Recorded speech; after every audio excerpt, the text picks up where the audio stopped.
Hi, chat. Hi. Oh. Hi, chat. Why am I monochrome? Hang on. Hang on, chat. Something here is going wrong.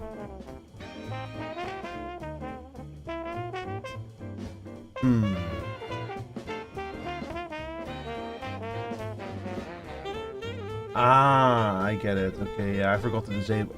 Man, I got most of the filters. I forgot that one though. Hi everyone, welcome to the Theater of Tomorrow. Welcome back to Full Steam Saturday. The day where anything can happen as long as it's Snowrunner. Oh yeah, welcome back everyone. Hi to you, Meep. Welcome in. Okay, chat. So the schedule for today, we have a double feature today. We usually have double features on Saturdays, but this time it's actually a pre-planned double feature. We're gonna open up with. Hang on, let me adjust my microphone. We're gonna open up with Snowrunner per usual with Chris, who's currently waking up, so you'll be here in a little bit. After that, later today at 9 p.m. European time or 5 p.m. American time, I'm gonna switch to Storebound with Meep and Lily.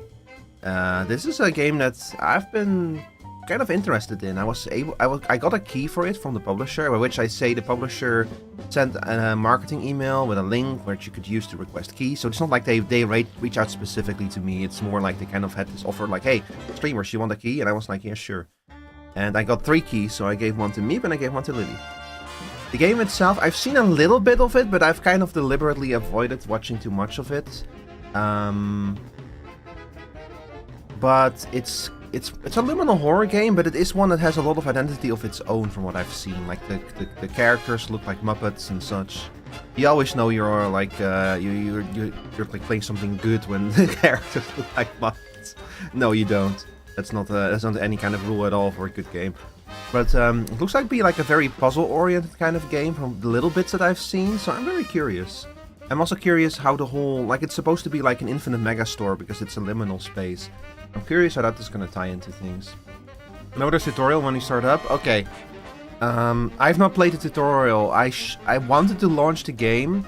I'm gonna be very honest with y'all, chat. I was watching the Final Fantasy FanFest stuff last night, and I may have had a little bit to drink, you know. So by the time the keynotes and the dev panel were over, I just went to bed.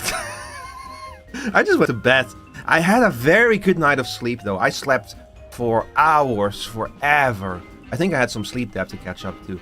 But I didn't launch the game. I'm a terrible streamer.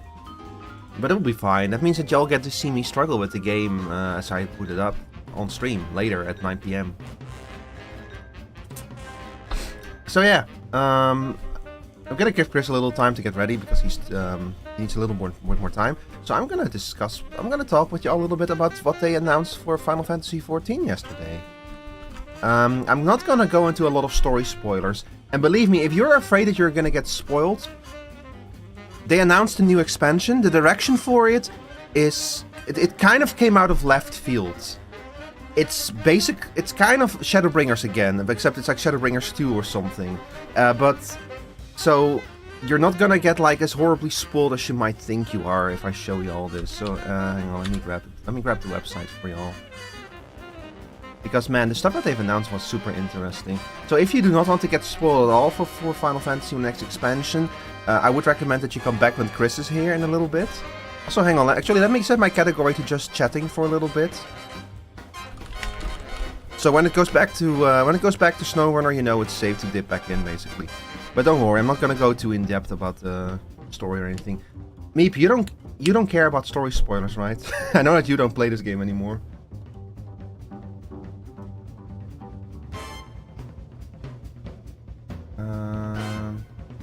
You don't play the game? Okay, good. Alright, so they announced the new expansion. The name of the new expansion is Evercold. Okay, you know what? I gave you all the warning to dip out if you don't want to hear spoilers. I am going to spoil a little bit. Evercold is going to take place in a location that in the game is referred to as the Fourth. It's a location that we've known it existed for a very long time, but we have known nothing about it. What's interesting about it is that this place, the Fourth, is dealing with an ice age. This is very interesting because we learned about the fate of another location called the Ninth in the previous expansion, and the Ninth is dealing with a permanent, destructive, horrible thunderstorm. And in the elemental wheel of Final Fantasy XIV, lightning and ice are each other's polar opposites on that wheel. So the new major arc is in full progress now. Like, they literally announced the name of it. It's going to be called the Godless Realm Saga and everything. They showed most of what they showed of this expansion was like some screenshots and concept art.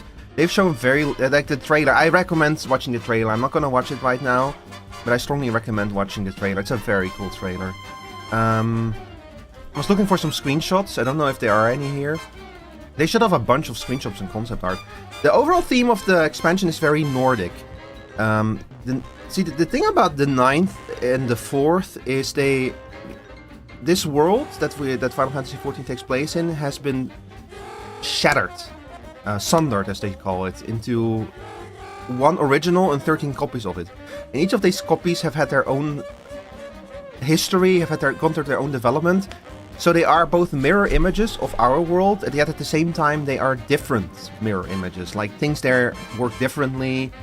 It's kind of like you take all of the elements of the game and you shuffle them around. We've had an expansion like this before in Shadowbringers, where we went to the first, which was kind of a similar story, where there were a lot of familiar elements, but they were arranged differently and things worked differently there and such, and it's going to be happening again. And I'm super excited for this, because Shadowbringers is to this day the best expansion they've ever done, with the best story. So for them to attempt something like that again, I'm so excited for this, y'all. I am super excited for this. And not just because of the story, but the story is a major part. Because I like the story in Dawntrail well enough, but even I can see the flaws with it, you know. And I also understand there's also a character in Dawntrail that, like, I liked her, but a lot of people really didn't like her, and I can see how that completely ruins an expansion for you. So I think that they made some wise decisions with the direction that they're heading here. It kind of come out of left field.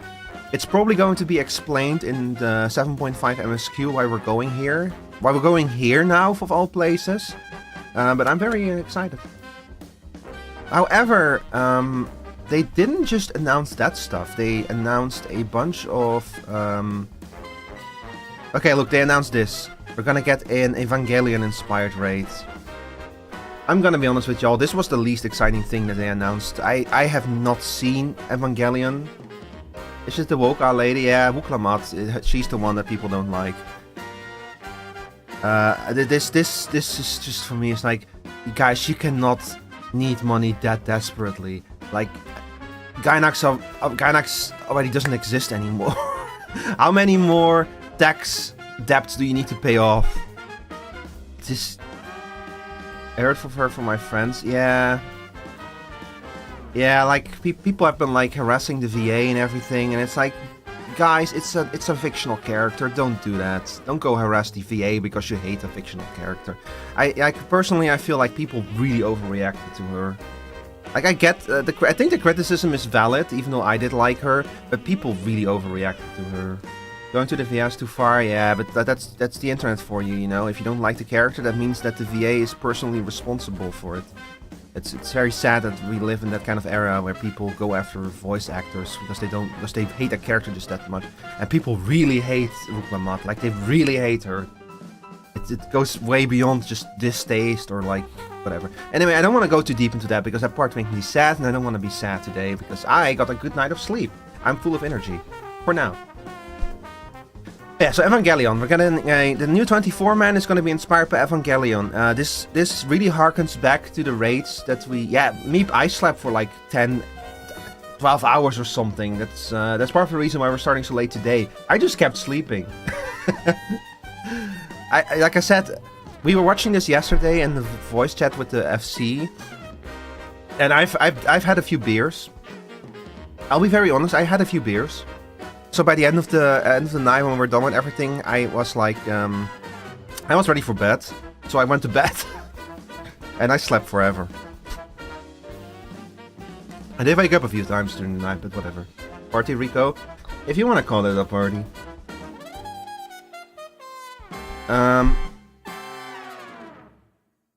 Yeah, this is, like I said, Shadowbringers 2. Shadowbringers had a raid based on Nier. And directed by Yoko Taro. And that raid is some of the most fun fights. Hi there, for the Emperor, 40k. For the Emperor! That raid in Shadowbringers, the Nier raid. Those raids are some of the best raids I've ever done, with the coolest environments, the most inventive fights and everything. But the story of those raids was complete and total ass. And I'm expecting the same thing here. This raid is gonna have the coolest shit you've ever seen in this game, in the actual raids and the actual fights, and the story is gonna be complete and utter ass. So you know what? I have no investment in Evangelion. I need to watch it, I know, but I just cannot. Like I keep like committing to watching it and then I don't do it. I need to like make some time for it or something. But I have zero expectations out of these raids. I'm just gonna take them as they are. You know.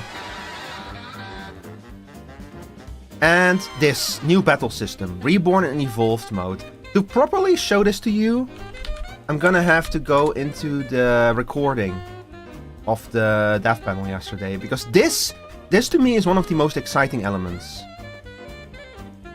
Hang on, let me stop the music for a second. This to me is one of the most exciting things that they announced. Be able to Hang on, we're gonna have to go. Inviting me to those meetups when I first joined Square Enix. Okay, I was able to get them into. Here's the idea. They announced a reborn and an evolved mode for every job, all 21 combat jobs as we have them today. Reborn mode is what you know. That it's called reborn. It's confusing. I find the way the names that they've picked kind of confusing. But the idea is that reborn mode is what the classes have been since A Realm Reborn. So this is what you know. There's probably not going to be very big changes from 7.5 to 8.0 in reborn mode. So you can stick with reborn mode and you just play the job as you've played it for the past 10 years. Evolve mode, however, that's the interesting one. That's basically them trying to rebuild all of the jobs into something new. And yet something that you're used to.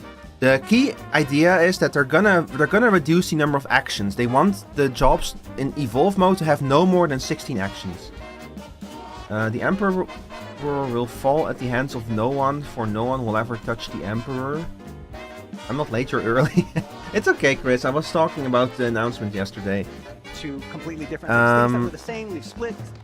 So that the way that this happens is primarily they've like combined a lot of functionality together. Has always been a like let me show. For example, we use the all tanks have a gap closer that they can use to jump to the boss very quickly to get back in. That gap closer on Paladin now also works on ally, so you can jump to an ally, and if you use it to jump to an ally,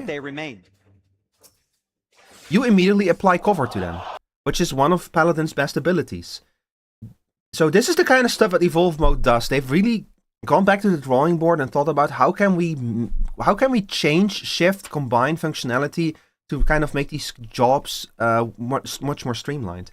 It's some really cool stuff. Are you really doing a raid right now? No, we're not raiding. We're gonna be trucking in a little bit. I'm just going through the announcements that they did for Final Fantasy yesterday, all of the new upcoming stuff. I was going off about this for years. Well, maybe Evercold is the time for you to return to Final Fantasy 14. That's the reason why you play Dark. Oh, I didn't know you were also a Dark Knight main. They have not made any announcements for Dark Knight yet. Like they've only shown. Apparently, this guy, he's the battle designer. He made a lot of stuff. He made the Construct 9. He made all support. Okay. So apparently they have been working very hard on all of the jobs. Like they kind of implied that they already have a basic stuff for this for all of the jobs, but they only showed off 4 of them. I don't know how far they are with it. Like you can see here, this is an dev build. They have fucking dev job gauges here, so this is still super early. Anything can change. But yes, that's Paladin. Paladin has got some cool changes. White Mage, they made all of the spells instacast. They added a bunch of stuff that will, like, if you have to use GCD heal spells, you'll get charges that will allow you to then cast another ability that will kind of let you reclaim some of your DPS. It's that kind of stuff. They've really been rethinking these. Bard has some of the coolest stuff. 120-second rotation. Hang on, let me go to Bard. So they gave, what they did was they gave Bard a dodge roll, basically. Hang on, let me show here. So, left, right. The idea is, if you move in a direction and you press Wanderer's Volley, check what happens. Dodge roll forward. Dodge roll to the left. Dodge roll to the right. This is so cool. Like, this is the first time they've done this kind of thing where the skill will affect you depending on the direction you're moving in. So I'm very curious how this is going to work out in practice. It's a very cool idea. Oh yeah, I forgot. Hang on, I missed Dragoon. They showed off Dragoon as well. Where is it? This is Paladin. Dragoon. Go quite that far. So they gave Dragoon a new ability as well. Let me see. Are we there? They gave Dragoon basically a mini limit break, kind of inspired by how Dragoon works in PvP. Hi, Precious Ghost. Welcome in. I just realized, hang on, you guys cannot see it because I'm in the wrong... There we go. Sorry, vertical stream.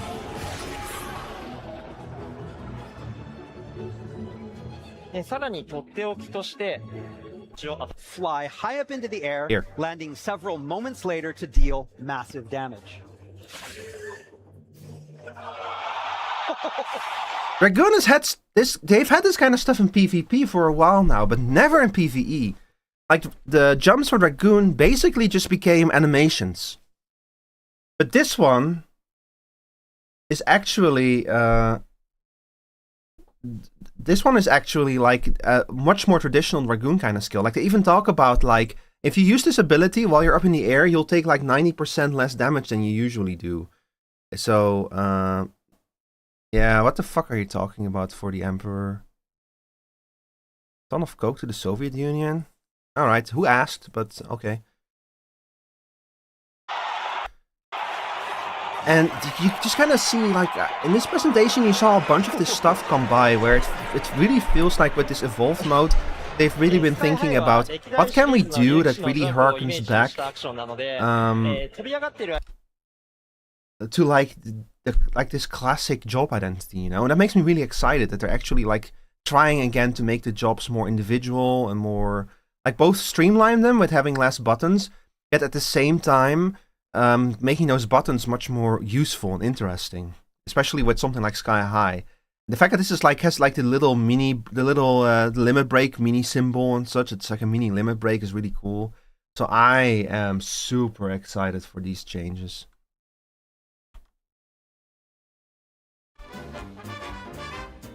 You gotta go swimming? Okay, have a good day, precious ghost. Just all together, man. So a bunch of really cool announcements. I think that like this is the whole thing, right? Yeah, the presentation as well. So I could probably go over. God, the fucking screenshots. Hi, Chris. Alright. Just check this out. The fucking Jormungandr castle and He doesn't know he's everything. muted chat. Oh. No, I didn't know. Thank you for letting me know. The fucking Jormungandr castle and everything. God, this I think it's going to be an amazing expansion. The environments look so pretty. I'm super excited for this. And hang on, something very important. They're going to update how progression works. So they showed off this, which looks like it's straight from a gacha game. The idea is that tomestones are dead. No more tomestones. Sorry? That you said Jormungandr, was that snake? Yeah, but it didn't say anything. We just like we were talking about it yesterday in stream, and we just referred to it as like started calling it like Jormungandr. There's very strong Norse themes in this expansion. You know, I must have missed it when we were looking at it, but it actually looks like the Midgard Solemn. Midgard Sorma? No, not Midgard Somer. Midgard, the Midgar, Midgar, Zolom, which is Zolom. What? Which is the giant. Here, it looks like. Let me get a. Hang on, I'm gonna pause the music for a second. I don't know what you're talking about. It looks like.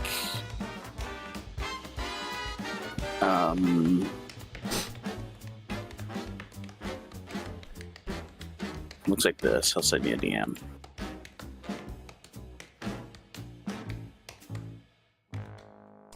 Is this like an enemy from FF7? Yeah. Because I heard people theorize that they were going to do FF7 stuff in this expansion. And maybe. Hang on, let me grab it again.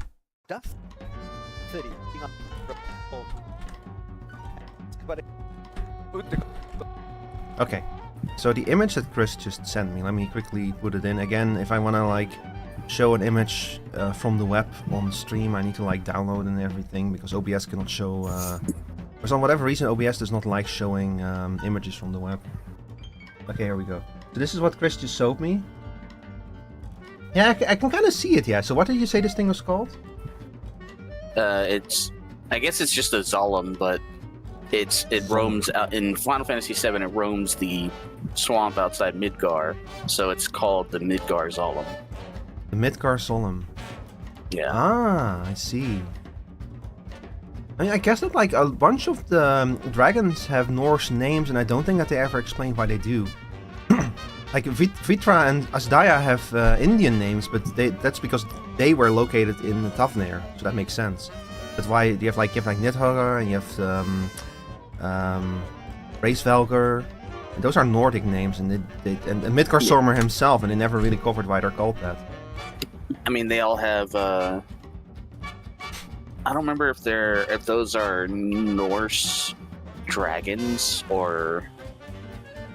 No, but they are Norse name, like Nordic named for sure. No, they're Nordic names, but they're not Nordic dragons. Midgard Stormer might be. I forgot. But I know that Nidhogg is named after Nidhogger, who was a giant serpent, and Racevelger is named after a giant, because Racevelger means corpse eater, and it's a giant in the. I don't know the full myth, but I know that. Yeah, and I know that I know that the Racevelger from myth was like a corpse eating giant or something, and Racevelger, of course, his name is because he ate Shiva. Because he's freaky like that. But yeah, so that's man, these fucking screenshots look. I strongly recommend checking over the live stream yourself, chat, and just peering at all of these screenshots. They look so pretty. I think this is going to be a very pretty expansion. But anyway, I wanted to talk about the updates to the tombstone system, because tombstones are dead. And I'm very happy about that, because holy shit did I get tired of tombstone. So this screenshot that they showed here, this is more of a mock-up, you know, of what it's going to look like in the future. So this is still very early, this is probably not going to survive. But the idea is to replace tombstones with like a progression tracker, like a battle pass basically. I'm a stinky non-farmer, yeah I know. Look, I've not kept my tombstones in a while. That's why every time if you guys remember, I streamed 7.4 and I had to I got into huge gear trouble because I was not geared up, because I hadn't been keeping up. So, but yeah, so the idea is that instead of like the old system, you now, you do weekly tasks. And those tasks send me anything and you accrue points, and those points will let you unlock rewards.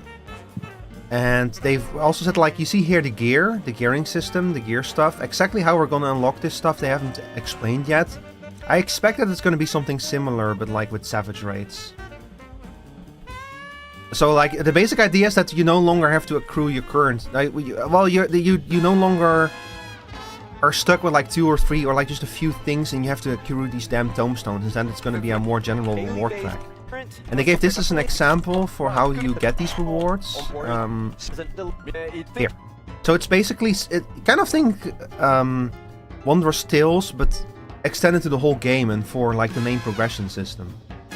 So yeah, complete a MSQ, complete a trial, create 5 collectibles, go fishing, that kind of stuff. So that means that basically anything in the game will allow you to accrue some of these points in the future. Which I personally feel is like a very good idea, to just kind of like, okay, you don't feel like doing a trial, well, I wanted to go catch a fish anyway, so I might as well go do that, and then I'll get some points to my weekly activity points. I'll have to see how this actually plays out in practice, and like we're still 9 months or something away from the release, so who knows what shape this is going to be in by the time the expansion rolls around. But I think that they got a good idea going here. I think if it's less restrictive than what we currently have, then it should be better. Yeah. Most importantly, you'll be able to reflect your highest item level to all of your gear. So you will. If you have your job and you farm on that job and you get a higher item level, then any job that you want to play, you can reflect that item level to. So you no longer have the problem that you have to gear another job if you want to play multiple roles on the same character. This one I'm also very happy with, because I'm planning on playing the new tank job that they're gonna add, and but I also don't want to lose out on Dark Knight because I like Dark Knight. So this should make it much easier to play both of them.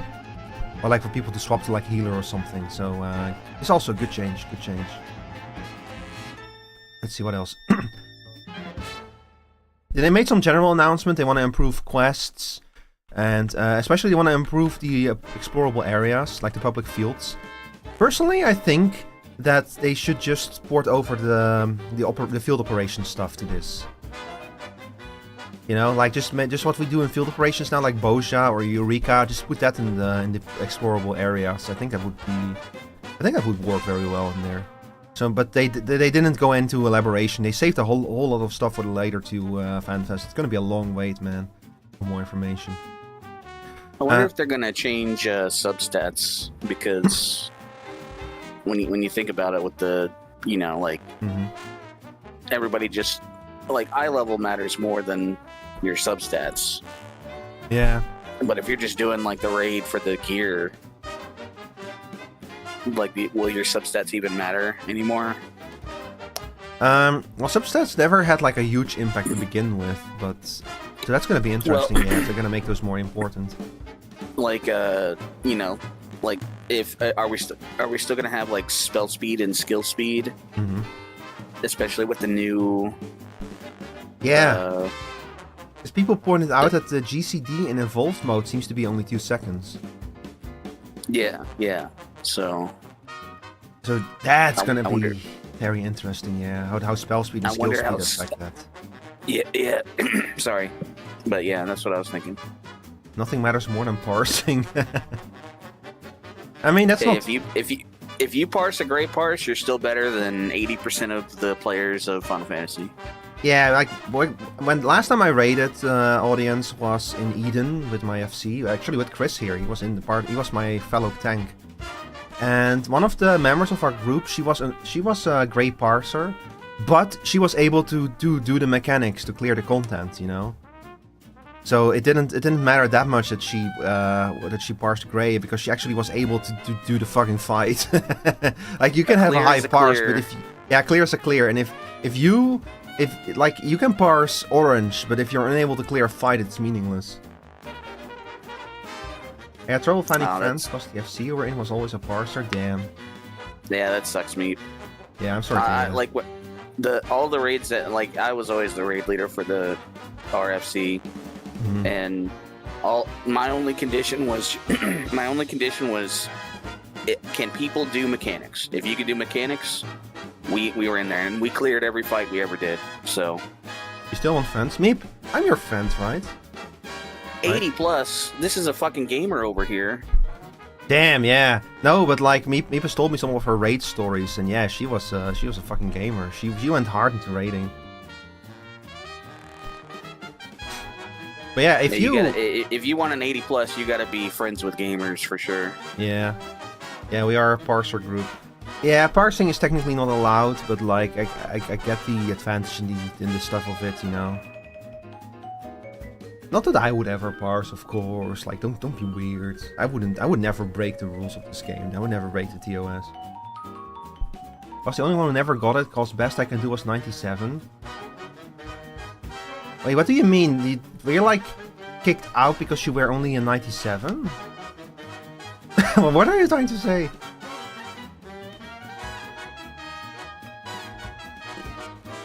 Okay, look. There was one more thing that I wanted to go to. So a lot of this stuff was like kind of announcements without really explaining what they were going to do, like this. What does it mean? Improving public fields. What does that mean, Yoshi? But we're gonna get that information in like another future FanFest. To the duty finder. Did he announce which FanFest we're gonna go? Explain? No, he didn't. But it's probably gonna be like Berlin or Tokyo. So what I wanted to delve into is, first of all, right now there is a 2-minute meta, because all buffs come up at the 2-minute mark, and the fights are also designed around that 2-minute meta so that people don't like get killed or get like slammed shut by mechanics when the 2-minute limit comes up. And it also means that even the slightest mistake means that the whole party basically loses a lot of DPS. And they wanted to get rid of this meta, which they, by the way, they themselves created this meta. Themselves, they only have themselves to blame for it. Yeah, it's their fault. But they want to get rid of it. Like, they literally show here the bunny from the disco raid, because he was like a good example of that 2-minute meta in practice. That whole fight was structured around 2 minutes. So that it gives themselves and players more freedom in how they approach fights and such. And I think, honestly, when they initially said we're gonna get rid of those raid buffs and such, I was like, but if you do that, you're gonna lose a part of your identity again. And then they brought up the 2-minute meta, and I was like, you know what, good riddance, get rid of it. If it means that we get rid of the 2-minute meta and fights can be more freeform in their design, get rid of it. Look at those raid builds in ESO, I know what I'm talking about. None of the people in there remember the color of grass. And I left because I don't want to just raid for only friends activity. Oh, that like that meep. Okay, I get it. Yeah, like I will say that like so my FC, I've been in my FC the scouts for years, for like 10 years or something at this point. And they're some of my closest friends. But when we were raiding, I definitely felt like the pressure creep in and such. Like, that's part of the reason why I totally get the idea of having a static outside of your FC. Like, I had fun raiding with y'all, but like, part of it's like you don't like failing in front of your friends, you know? So when I made a mistake, I just felt like complete garbage. See, I mean, that's fair, but to me, making a mistake is just part of learning the fight. Yeah. And I would make mistakes, and I just own up to it. Like, oh, that was my fault. Let's do it again. You know, just move on. Yeah, like it's absolutely, yeah, but still, it's like. I mean, I get it though. I get it. Yeah, like you don't want to mess up. It creates a lot of extra pressure. I feel like raiding with friends should be for fun, not shameful guilt. Yeah, no, but see, the thing is that it's something that I inflict on myself. Like I definitely put that pressure on myself. That like, oh no, I cannot. I have to do better and stuff. You know. It's like, you know how these kind of feelings, they always have like a positive and a negative side because they're born from the desire to improve, which is not a bad thing. But you have to like be careful with them because what you want to separate out is the unhelpful feelings like the guilt and the stress and the depression, like the depression and all that kind of stuff. That's the part that you need to separate out. You need to focus only on the drive to get better and perform better. You know. Don't call me a dumbass. Leave me alone. Me to chime in on that. But yeah, so this 2-minute meta is gonna get rid of that. And remember, chat, this is evolve mode. Reborn mode will be the old classic way of playing the job. So I wonder if they're gonna get rid of the synergy actions in reborn mode as well, or if they're just gonna go like, yeah, whatever. We don't. You can keep your reborn mode stuff. We don't care. That's why I never did vet trials in ESO. Me knowing that I suck at the game is already one person too many. Why would I want to air my dirty laundry in front of 20 people? Well, it's also how you get better is the thing. I started raiding back in Heavensward. I started with Sephiroth Extreme, and I was suffering. I tried to study the whole fight up front before ever stepping foot into it, like trying to learn the order of the mechanics. That's impossible. There's too many mechanics all in a row. You're never going to be able to learn. You're never going to be able to learn an extreme fight with a correspondence course. Basically, is what I guess what I'm trying to say. And like I had to learn to heal at a much higher level. So the people I raided with were very friendly. They said like, hey Shawl, because my in-game name is Shawl. Your co-healer is like really struggling, so you need to help him with healing. But I never cleared Sephiroth. Then I went to Sophia, which was the fight after that. That's the one with the giant skills that like flip back and forth. I was a scholar back then, by the way, scholar main. And that one I actually cleared, and I genuinely achieved a higher level of play by doing that. And so after Sophia Extreme, they brought out the third tier of Alexander, which they deliberately tried to make a bit easier, because at that time, the raid scene was falling apart. Because they made the raids a little bit too hard and the jobs a little bit too hard. And back in the day in Heavensward, in the early days of Heavensward, you did not have the Crossworld Party Finder, so everyone was flowing into Gilgamesh to try and raid. And with the final tier of Alexander, they tried to fix a lot of those issues. We had the Crossworld Party Finder at that point. They deliberately made the raid a bit easier to accommodate for how the jobs are hard to play. And so I tried to actually raid, and I actually cleared the first floor of Alexander the Creator. I cleared, what's his name? The Recombiner, the Refurbisher. Yeah, Refurbisher. Yeah, so Compactor. So Refurbisher was my first Savage clear. I didn't clear the second fight, but I did get the first one. And then after that was Stormblood, where we formed our static with the FC for the first time. And we did Omega, the first floors of Omega, and I think Deltascape. Yeah, Deltascape.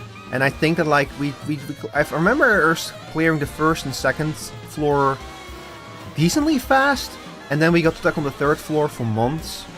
Helicarnassus. Yeah, we got stuck on Helicarnassus for months and months and months. Until we finally cleared, but I think that after we cleared we were already kind of done, so we never even attempted the fourth floor. And then I think like, let's see, after that was Shadowbringers, then we regrouped for Eden. We went into the second floor of Eden and we actually cleared Shiva in Eden.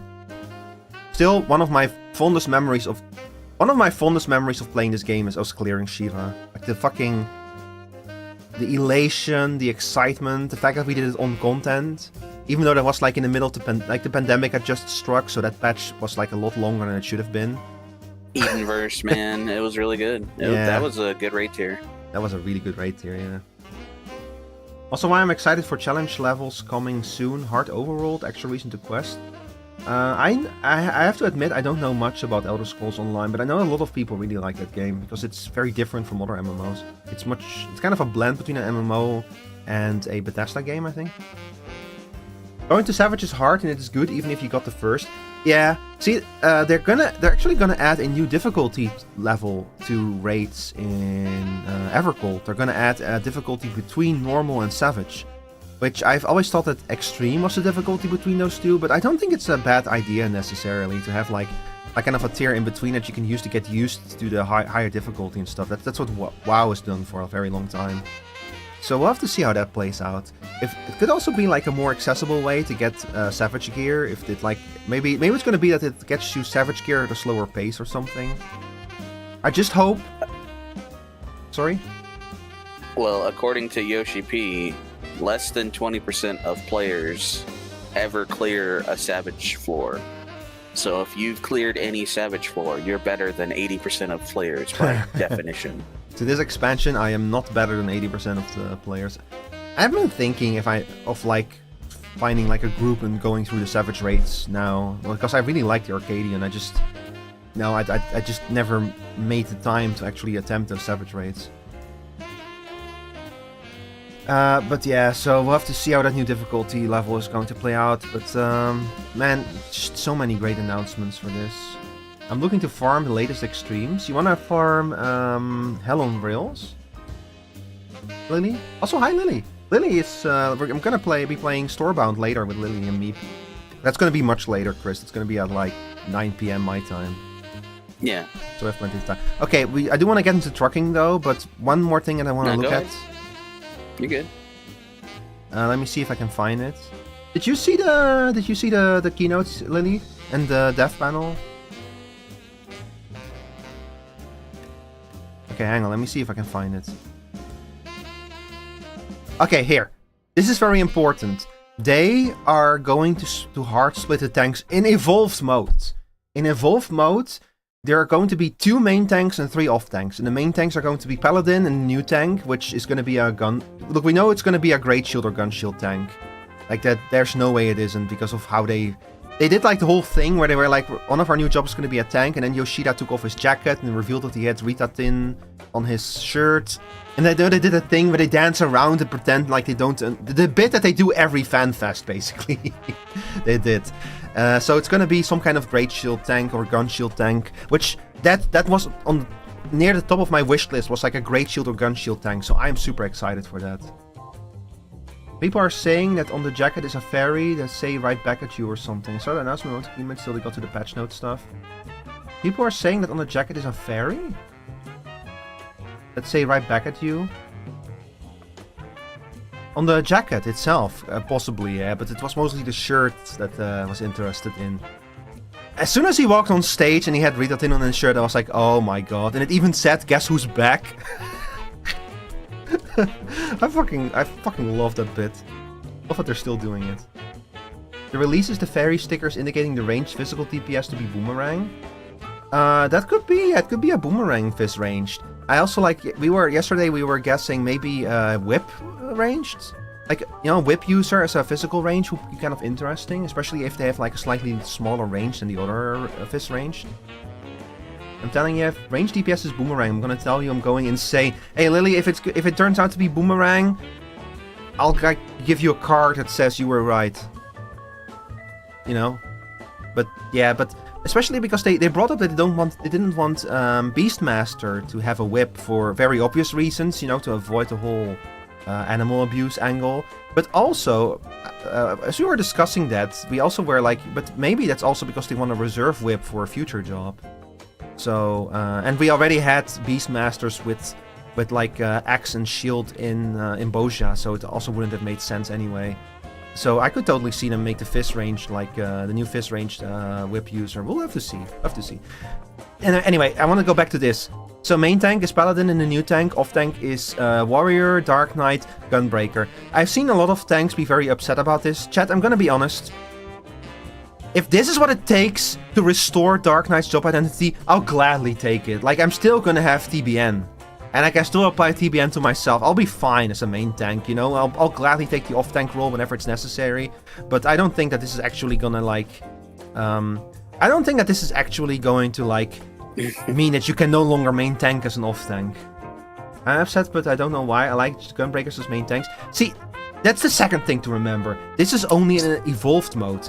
You can always go back to reborn mode and just play them as you used to, you know? But you do less damage.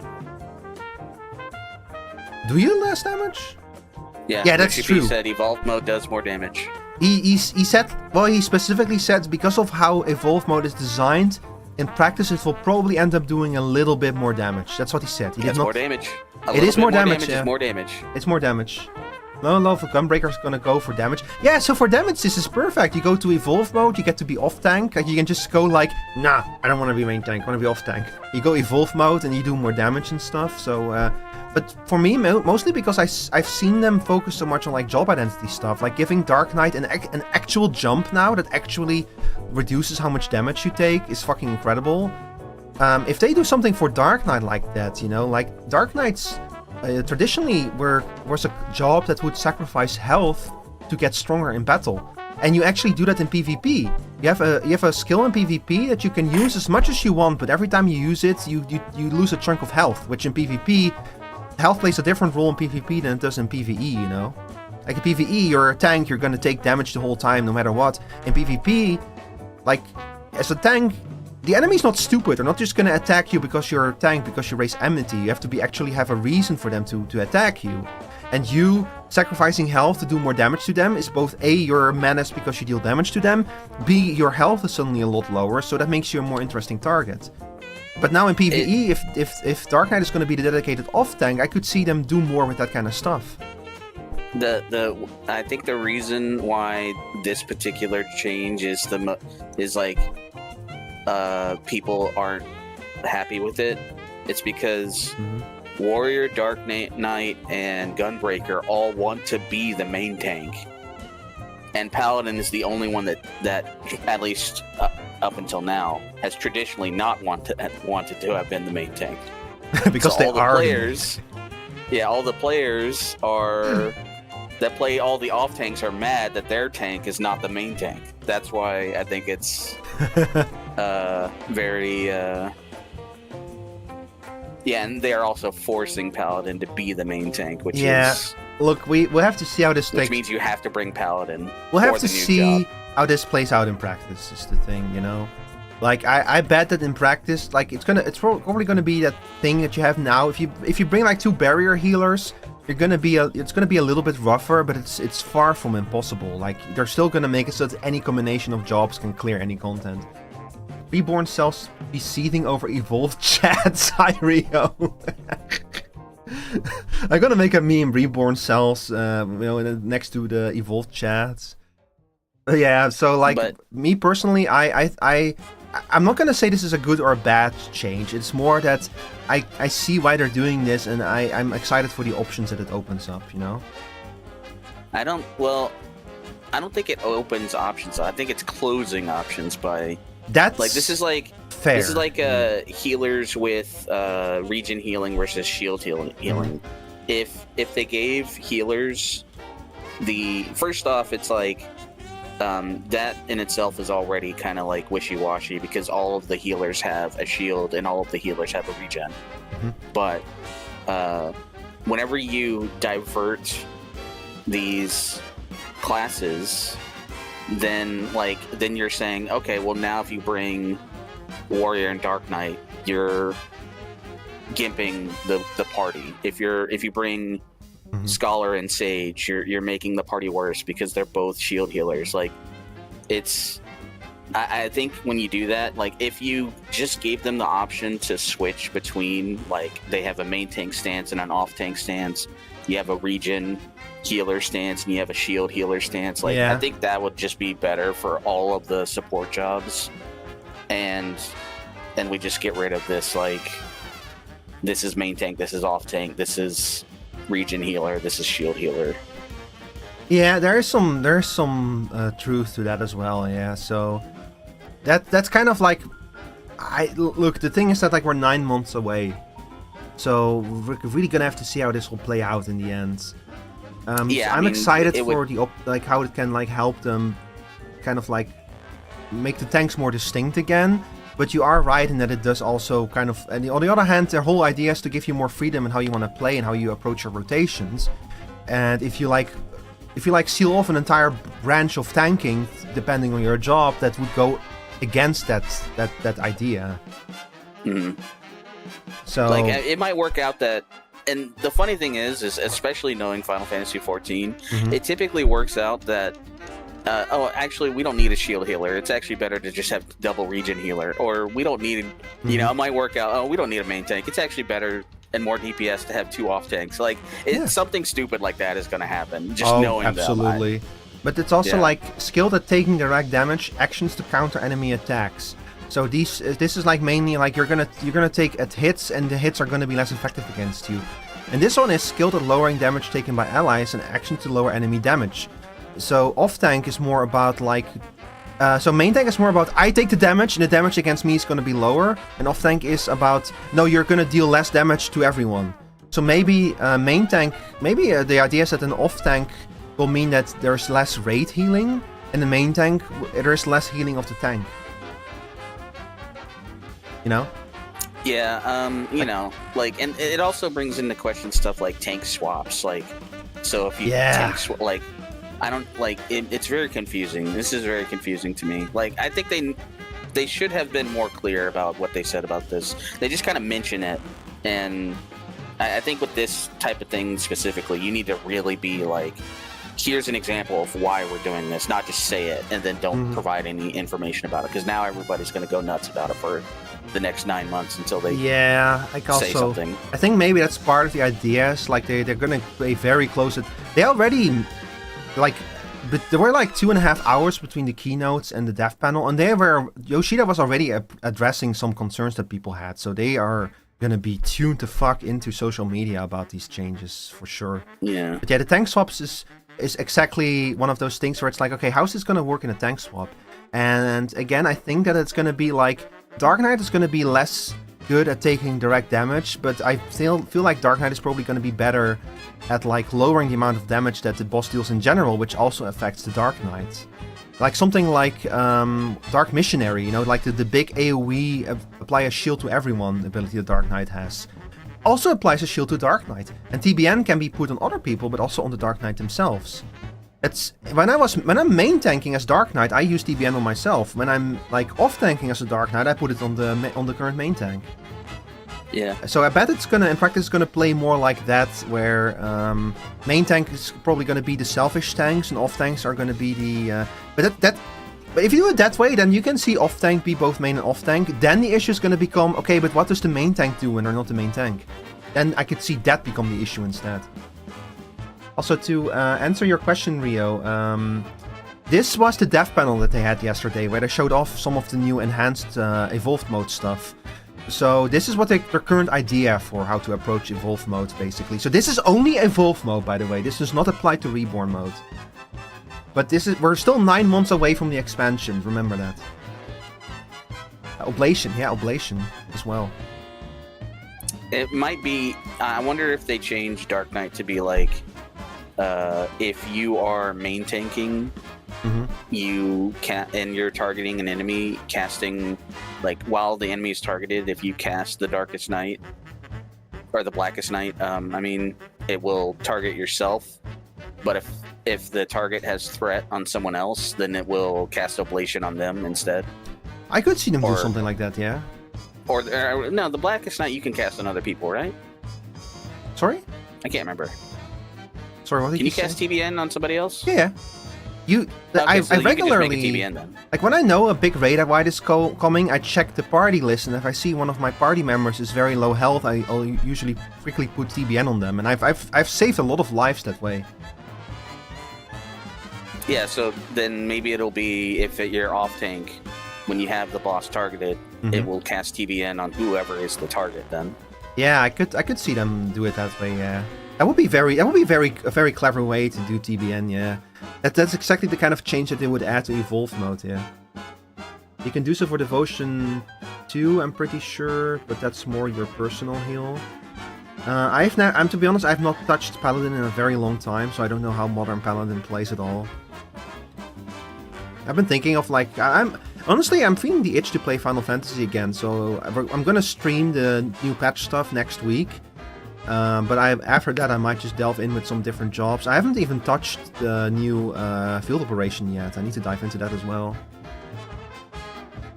And I've not felt the itch in a long time. This is what a Shadowbringers 2 does to a man. It makes him excited to play Final Fantasy again. God, I'm very excited for the upcoming expansion. It all looks like... See, the issue that I had is I'm always a little bit worried that the game might not be able to wow me anymore. And I don't mean wow in World of Warcraft, I mean wow in actual WoW. With Dawntrail, like when they started announcing things, it was like, yeah, this looks cool. This looks like a cozy little adventure. But I'm missing the spark. And that spark came when they showed off Solution 9. That was when I was like, you son of a bitch, now I'm in. But this one, right off the bat, immediately the concept of like, yeah, we're going to a different reflection again. We're going to, they have their own huge issue there that we're gonna have to solve. Right off the bat, you son of a bitch, I'm in. And it's Norse themed, and we have giant structures, giant fucking snake castle. Oh, I'm double in. And you're gonna overhaul the combat system and the progression system. I'm triple in. I've not been this hyped for this game in a very long time. I really hope that all of these changes they're gonna make are gonna work out, though. It could go very wrong, but we'll have to see. Traditionally, War has been an MT and Paladin has been the off-tank. Well, see, that's kind of the weird thing, is that I thought that the whole idea behind Warrior was that they are like the meat tank, you know? Like, they're like the barbarian, is that the right word? Where they kind of, their health is kind of their resource. You know, like warriors traditionally, they have a giant health bar so that they don't need as much mitigation. They have sustain instead. So for that, to just relegate them to off-tank, I guess, is completely getting rid of that idea. There was that interview where they asked Yoshi P if this would be something like a second ARR, to which he replied it wouldn't be unreasonable to see it that way, and he was fucking right. Yeah, he did mention that they were gonna make some of the biggest changes to the game since ARR, and I can definitely see it, yeah. Hi, Lil Bean, welcome in. You once healed with a war? I'm sorry to hear that, me. Alright, I say we can keep talking about Final Fantasy, but I am gonna boot up Snowrunner, because I just noticed we are already an hour into this stream and we haven't even touched the trucks. It's trucking time. It's trucking time. We can talk about Final Fantasy while we truck. Yeah, exactly. Hang on, chat, let me get everything set up. Oh.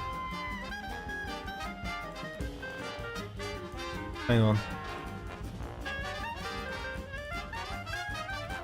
Technical difficulties is still grayscale. I'm not gonna fix that now. It's not important. Here we are. Let me fix my Foogie. Man, this is the problem. I'm strongly considering getting like a frame so that I can put, so I have something to put all of my elements in, and I don't need to overlay them on the game window. Because, like, figuring out where to put my VTuber model, especially with a game like Mouse PI, where so much of the thing is important, it's starting to get very annoying. Here. The nice thing about Snowrunner is that what's on the screen at any given time is a bit less important in the Snowrunner, so I can make the model bigger. Hello, game. Accept my inputs.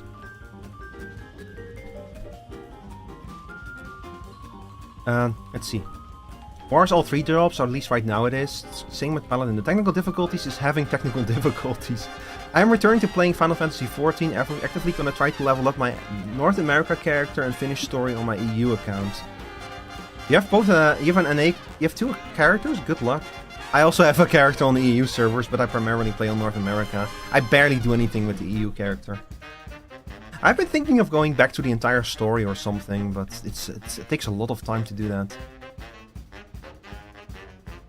What, you mean 400 hours of cutscenes is too much for you?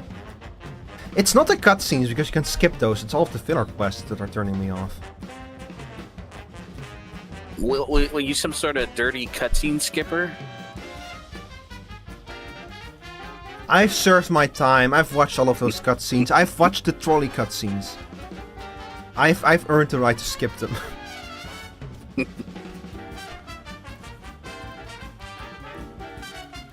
Okay, what the fuck were we doing? We're back in North Carolina.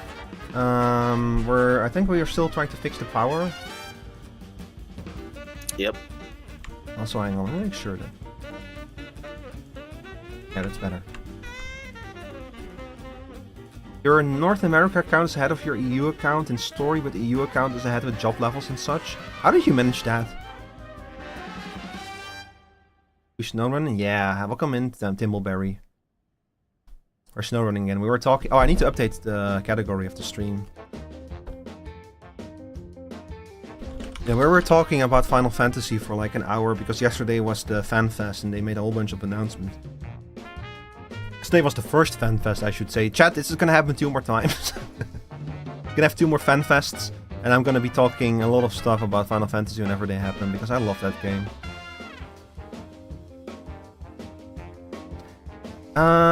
I am trying to remember what I was doing last time.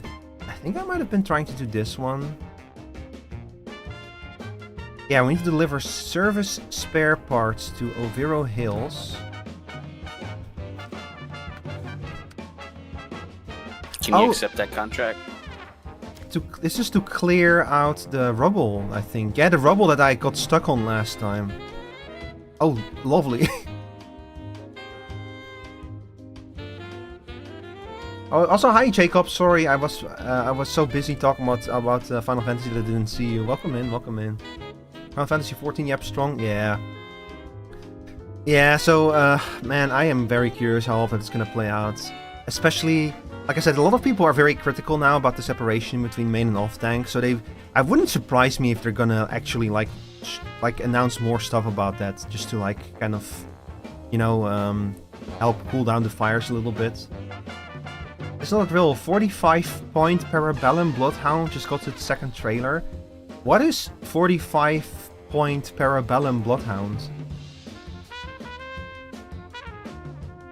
Do you want to do this one, Chris? Because I was thinking of doing this one. I'm just gonna load 4 service spare parts on the FEM. Yeah, if you want to do that, I'll find something to work on. Is this Minecraft? You know it isn't. It's by Sukeban Games? Is that what they've been working on instead of Nirvana? Okay, I'm kind of interested now, but also I'm upset that that Nirvana is just lost in the void. The Switch 2 port of the game. Oh yeah, they showed it off during the Fan Fest. It actually runs on the Switch 2, yeah. Nirvana found that in a ditch. We're never getting Nirvana, but that's okay. Like, we have a bunch of alternatives now. Like, you have that one that's basically Valhalla, but sexier and in VR. I've been meaning to try that one out. It looks kind of cool. Like, I fucking crave a VR bar management game, honestly. I think it's so much fun. Project Mix? Yeah, that's the one. Because you have some drink mixing, and you have some of those maps in VR chat where you can mix drinks, but it's always very archaic and it barely works. Oh yeah, hang on, let me capture your capture. You capture my capture, and I'll watch your capture of my capture of your capture of my capture. Yes! Hang on, it should be on there.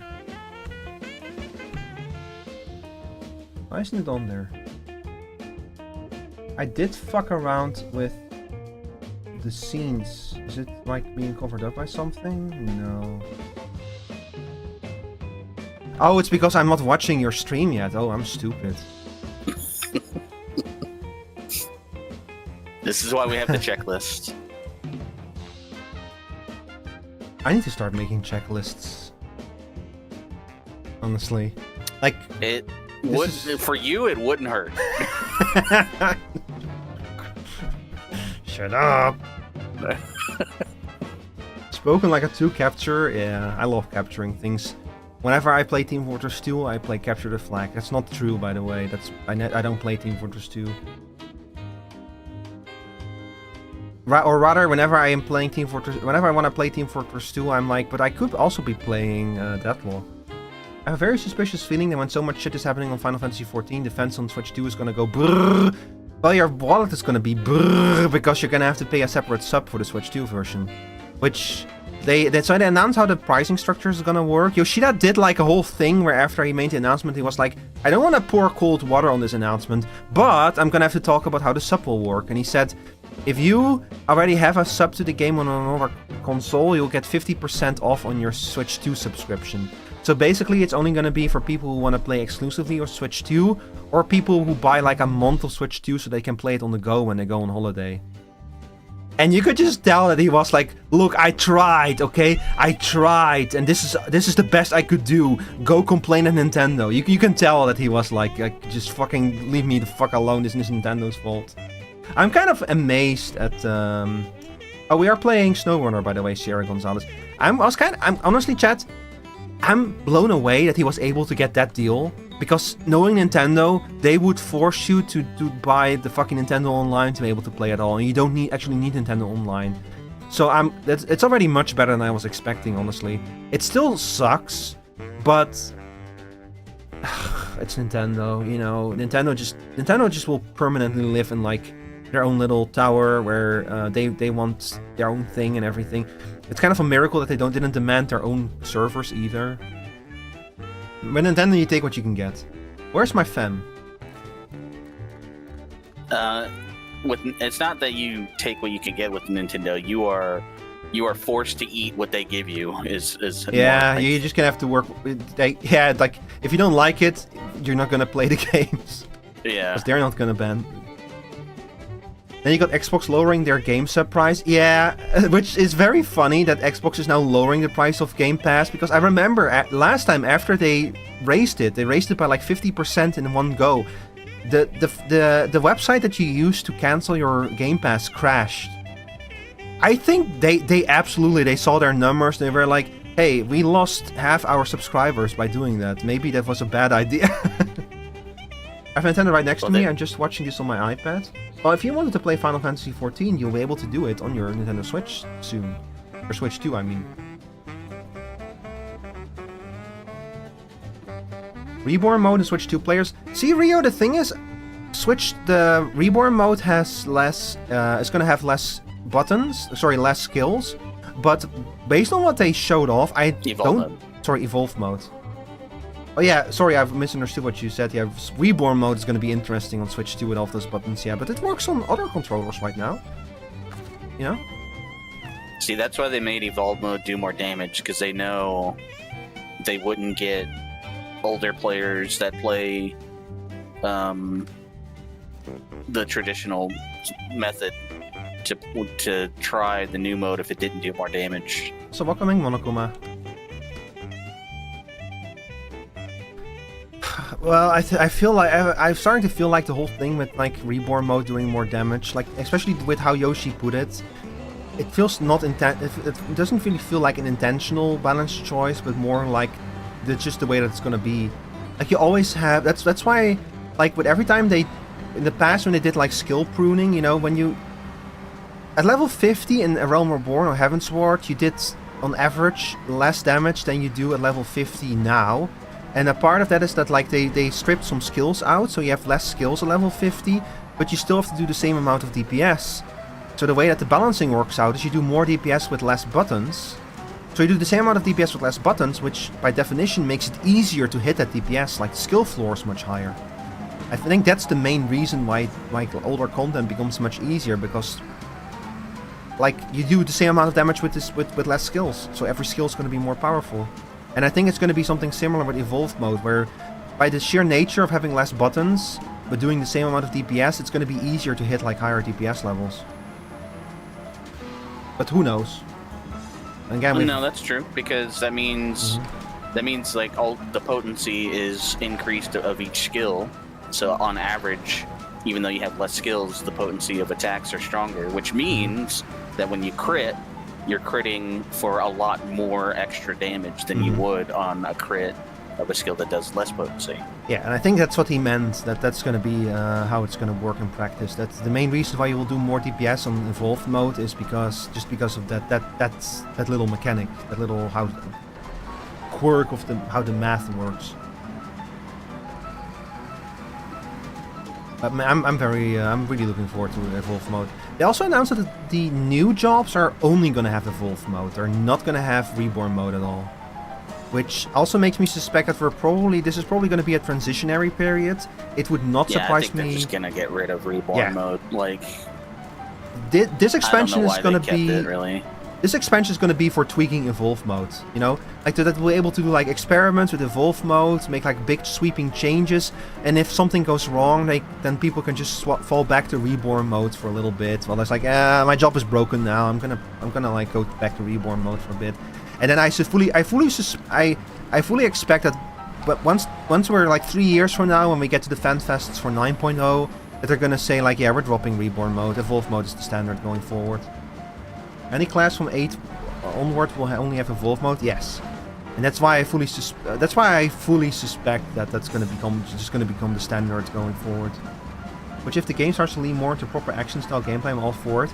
Yeah, but like I really like the idea of stacking a lot of extra features onto each skill to make each skill more powerful, especially giving people options, like giving Dragoon a jump that's actually a jump, like that has like much more freeform.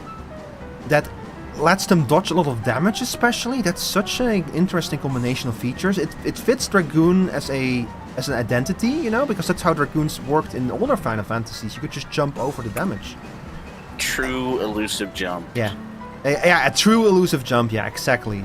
It's that alone was like, oh, we're cooking here. The fact that they dare to try something like that tells me like, oh, they're finally trying some of this cool stuff. Hi Crust, welcome in. Already in love with the idea of 2 provoke charges that can double as a shirk. Yeah, that too, like having provoke and shirk mixed. Those kind of ideas, just merge all of that stuff together, yeah. Like when I'm looking at the Dark Knight, I could see them like do something with like combining TBN and Oblation, you know? Or maybe like when it's like fully charged you get TBN and otherwise it's like you cast Oblation instead, maybe? I don't know. Do I remember you, Shara Gonzalez? No, I don't remember you, no. I'm sorry, but I'm very bad at remembering names. I'm pretty sure they did that because there's a lot of people playing Dragoon in PvP. Yeah, doesn't Dragoon in PvP already have that ability? Yeah, Dragoon in PvP... I mean, you know, it's been a long time for me, but I believe Dragoon in PvP is very strong. Yeah, but they also have like literally that kind of jump, don't they? Yeah, you have that's their limit break is sky high. Yeah, so they literally just brought the PvP limit break over to PvE, and that's that's why I'm saying do the Dark Knight thing where you can sacrifice your health for more damage. That would be such a cool way to do like to go back to the old job identity of Dark Knight. Yeah, we used to do a 4-man pre-made. Yeah, remember the last game? Two Dragoons, 2 Dark Knights, and you have the Dark Knights jump in. What's it called? Salted Earth, so that you draw everyone in while the 2 Dragoons sky high. Yeah. And then they just nuclear bomb the entire enemy team. Yeah, sorry, 1 second. Remember the last game when you were literally doing the Mickey Mouse? Are you the 8-year-old? The one who was all like, why do you have a rule that you have to be 18 years or older? Is that you? Where's Video Game Donkey? He's right here. He's up there in the upper left corner. My friends and I call that the Discord stack. Yeah. He's a nerf from PvP, I knew it. Such to be on the receiving end, man, feels good to hit others with it. Damn. I don't. What do you mean by nerfer in PvP? Is that what you call someone that does that? Wait, what? Okay, I'm confused now. Who's the nerfer? What is the nerfer? What are you talking about, me? Explain. This was over a year ago, so I don't know how PvP is now. I imagine it's pretty similar though. All I know is I look at some of those PvP abilities and I get so jealous. I'm like, I want it in PvE. And the guy in charge of these new redesigns, he did all of the redesigns for Evolve mode. It was like a person said, "All right, I won't be a dick." It was me, so I'm back. Oh, you're the one who said won't be a dick. Okay, I thought you were the 8-year-old. We go in a group of dragoons and we get easy kills. Oh my god, Meep, you're that kind of person. Hey, like, until they force you to solo queue for PvP, it's fair game, man. Mm.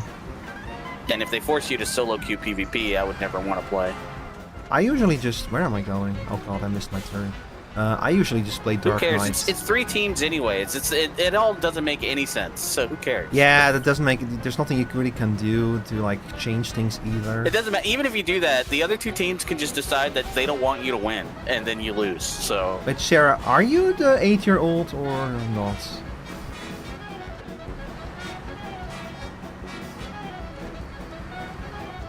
I might have to go back to my vault to check. Service spare parts, here we go.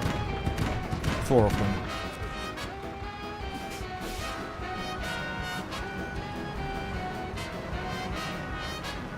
God, going into fucking PvP as like a whole team of dragoons, like the Red Wings or something. The Red Wings are all dragoons, right? The Red Wings? From Final Fantasy V? You're the 8-year-old? I mean, there's a Dragoon section of the Red Wings, but Cecil was a Dark Knight, so... Okay, Sarah, you cannot be here. It's literally in the rules right there, so I'm sorry, but you can appeal in 10 years. I explained it to you last time you were here. But you're welcome back in 10 years when you're 18. I'm not Sarah, Sierra. Hey, it's in the rules. There's a reason why those rules pop up. If you're younger than 18, I'm gonna have to ask you to leave. Sorry, where were we about the... Sorry, what were the Red Wings then? And if you're talking about the Red Wings from Final Fantasy IV, yeah, Cecil led them and he was a Dark Knight, but his friend Kane was a Dragoon. Okay. But it's kind of implied that the Red Wings are not necessarily Dragoons or Knights, they're just soldiers. Okay, so they're not... Sky soldiers. I thought that they might be like a group of Dragoons or something, but this is why I need to play the older Final Fantasies. Because there's so many of those references I'm missing. Like fucking when the... I had heard the Necron theme before, so when the Necron theme started playing, I was like, wait a second, I know this music, I know this theme, what is this? And I was fucking trying to remember what song it was for like when the entire time when that cutscene played out. And then when they actually revealed Necron, I was like, oh, it was Necron's theme. Fighting Necron. Man, and the same thing when they like started playing the Evangelion music to announce the Evangelion raid. I was just sitting there like, okay, what is this? The craziest crossover of all time. But could you imagine if it had been like the fucking Dark Souls theme though? Man, I wanted a Dark Souls crossover. That would have actually fit with the theme of the expansion. Can't wait to hear Third Impact and Rage. God, there's gonna be so many references in it that I just don't understand. Do you think that we're gonna have to play like a minigame where we have to beat up Shinji until he goes into the mech?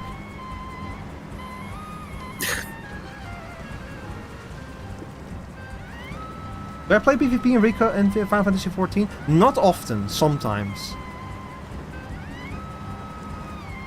Like what kind of annoys me about PvP is like how slow the response time is. Again, pointing at the netcode, pointing at my wish list, which at the very top says update the netcode. Like I hate how unresponsive it is. And like another thing that I don't really like about it is that Rival Wings, which is actually a cool game mode, is abandoned.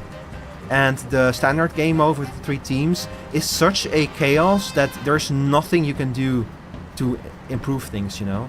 Like in a game like Deadlock, you do need a good team in Deadlock, but as a single player, because it's only 6v6, you can have a lot of impact in a game mode like that. But you can't in Frontlines. You can forget about it. You as an individual player, you're not going to be able to do anything. You're just going to have to go with the tide, and at the end of the game, someone wins. Gonna fight a mech? Yeah. It would be a lot more special if we hadn't already been fighting mechs for like several expansions.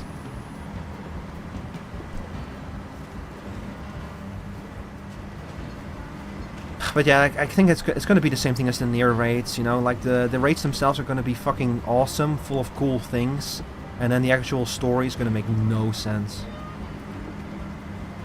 It's going to make absolutely zero nada sense. The most interesting things in the Nier storyline were everything with the dwarves. Like, the dwarf characters actually felt like Yoko Taro characters. But everything with involving 2B and 2P and all of that kind of stuff just fucking... they made no sense. You don't need to make no sense. Yeah, but the fact that you had to have played not only... So you not only had to have played Nier Automata, you had to have played all of the Nier and Drakengard to be able to understand what the fuck was going on. Like the final raid here was not a Nier raid, it was like a fucking Drakengard raid. And a Nier raid. Halfway through that storyline, lean more into Yoko Taro and less so Automata.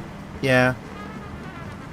Like, for people who are into that shit like you, Rio, like people who love horrible games like you, Rio, I could see that makes sense, yeah.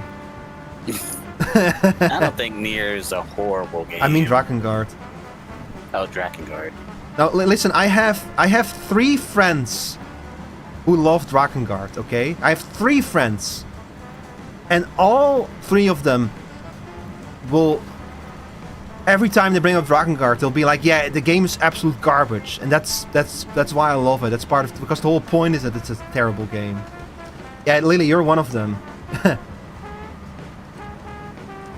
Game fucking sucks. Exactly, see? Exactly.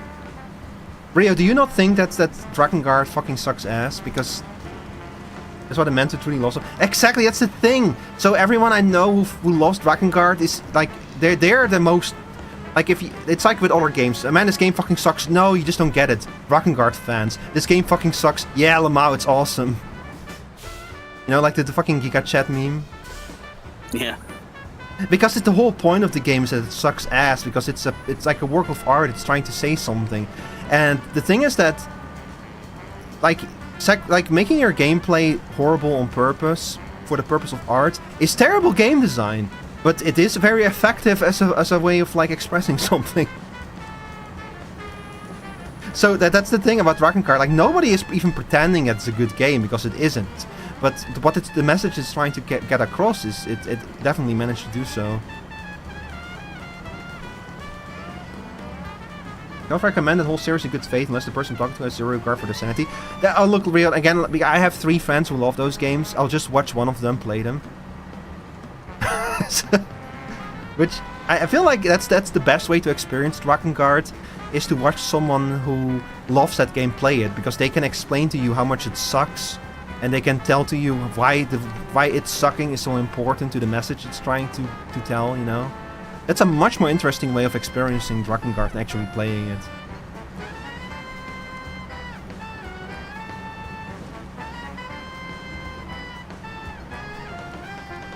What were we talking about again? Oh yeah, Evangelion. I converted one of my friends solely from him just watching me do Drakengard 1. Converted him to what? To becoming like a Drakengard fan?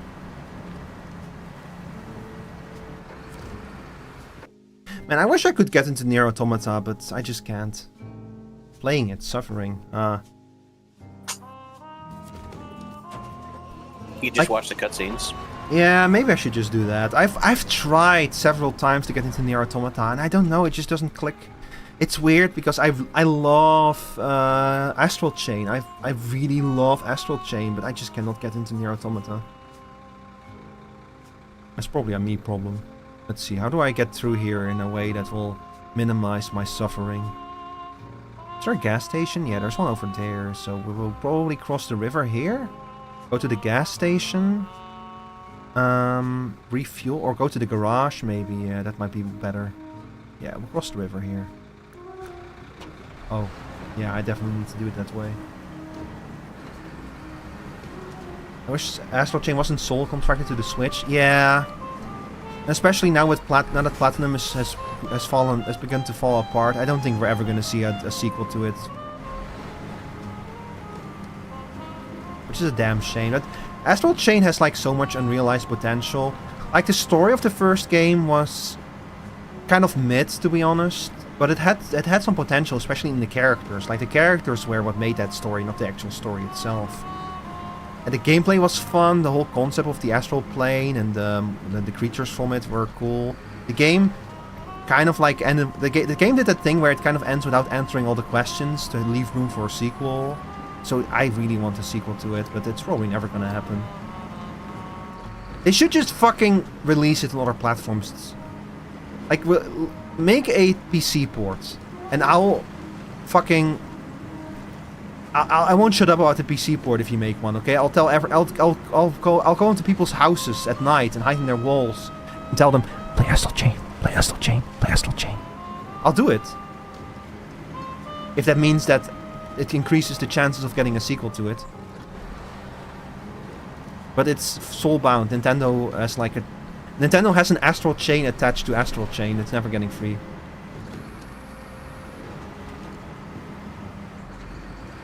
I can't think of another game series that is soulbound to a particular console developer. The worst part about Bloodborne is that it's apparently not even Sony's fault. It's FromSoft. Well, see, that's the thing. Is like Sony says, no, this is FromSoft's fault, and then FromSoft says, no, it's Sony's fault. So then you just get Spider-Man pointing, and you're like, well, okay. So whose fault is it? Yeah. It's so frustrating because Blue Point got dissolved. So like the guys who turned like the guys who did the Demon Souls remake, the best guys to remake Bloodborne, you're already too late for them because Sony fucking dissolved them. It's so, you know, it's so frustrating to see people something that you really want. It's like, my money is right here, just give it to me. And they're just like, no. It's so frustrating.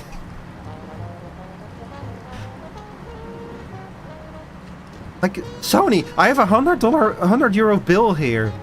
No. FromSoft. No. Blue Point. Oh, sorry, Blue Point. Rest in peace. I wish. Okay, sorry, I almost reread your message there, Rio. Where the fuck am I going? Oh yeah, we got to go around the lake, and then no one get to play it. If they made a remake of Bloodborne, you would play it, Meep. Everyone would play it. No one gets to play it, and then they get mad at us for playing it on emulator. Oh, no one get to play it. That's what you meant, yeah. Man. Yeah, that's the funniest part when it's like, okay, can you give me a way to legally acquire this game? No. Okay, then I'll emulate it. How dare you? Remember a game? No, don't play, only remember. Like that meme, you know, with the dog, and the dog says Nintendo. Need to replay Bloodborne? Yeah. So they said they can't because they lost the OG game file, so they said it's okay to play emulator. Is that the reason why they lost the original files? Man, why does that keep happening? Remember that like a guy had like a copy of the original files of Fallout and Microsoft is trying to force him to give them up? And it's like, okay, well, Microsoft, do you have a copy of the original game files? Are you going to do anything with them? No, then why? Why are you like this? The near reincarnation piracy debate. Yeah, the whole piracy debate is something that like I guess it's kind of like it really becomes like the difference between like what is legal and what is moral, you know. Like I remember that Sterling used to have like Stephanie Sterling used to have like a video back in the day about you're like morally right to pirate Nintendo's games. So they kept going on and on about like, I'm not saying you should do it. It's not legal to do it. I'm just saying you are ethically correct it is ethically correct to pirate Nintendo's games. It was a very interesting kind of debate, you know, like, it's illegal to do so. I don't say you should do it, but you would be morally correct to do it. Wasn't how the FF Tactics remake happened or something? They lost shit, so they ended up acquiring stuff from Fan Project? Probably. It's also kind of annoying when they, like, literally steal emulator stuff to, like, be able to port a game. Because, like, fans did all of this hard work to be able to keep this game playable for free. And now you're stealing their shit when you got upset earlier that they were stealing your shit, even though you were not going to do anything with it. And you wouldn't have done anything with it without the Fan Project. It's also messy, you know? It's all very big mess.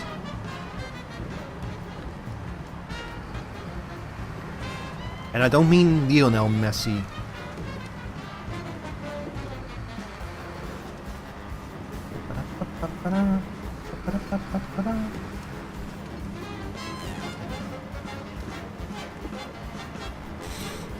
But at least Stop Killing Game stuff is getting like a lot of movement and traction, so I hope that we'll get some proper regulations for game preservation in the future.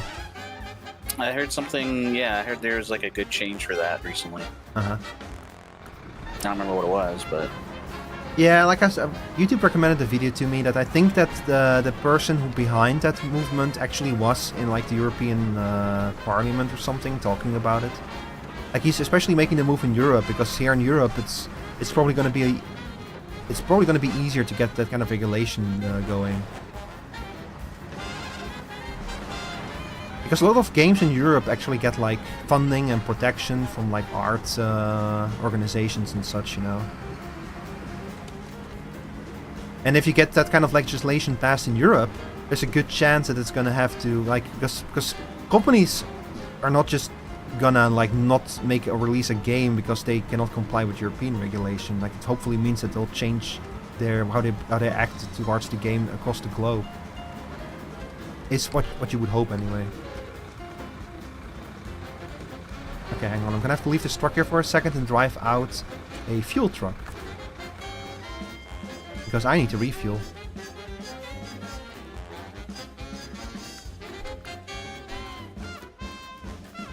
Are you in Oviro? Yeah. No, not yet. I'm in the reactive zone. If you have a field truck, I wouldn't. If you left it in near or in Oviro, I wouldn't be upset about it. I need to refuel my truck, but I'm next to a garage. And I'm literally just gonna drive a fuel truck out there. But I can, after I finish this mission, I can bring the fuel truck with me into Oviro. Just gonna park it over here. And here we go. All right.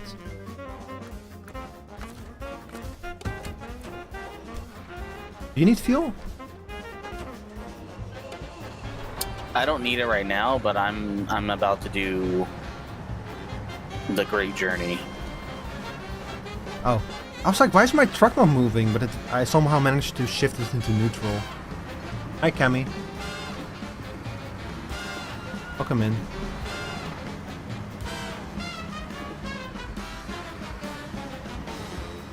I'm testing some different trucks for a big journey, so. I watched a friend play the FF Tactics remake, and it was really good, really fun, and also it's really good. Yeah, also really evil. Really evil. What do you mean by that? Well, like the stuff where you load in and like two enemies can immediately cast like a spell that has like a 25% chance of insta killing your VIP or something. You know, like the fact that healing spells can miss. Tactics is a very hard game. Well, like if you're new to it, Tactics is a very hard game. If you like people who already know things about the game, like know how to also break it because it is also a very breakable game. Yeah, it is kind of that's kind of cool about this kind of games. Where like it's really hard, really mean, but you can do the same bullshit back if you know how to do it. Yeah, that's always kind of cool. Yeah, it's like. Symphony of the Night had that kind of stuff, where if you know what to do, you can completely break Symphony of the Night. You can become super overpowered. Yep. I literally had to refuse to use like the good shield ability in the Dracula battle because it made him trivial.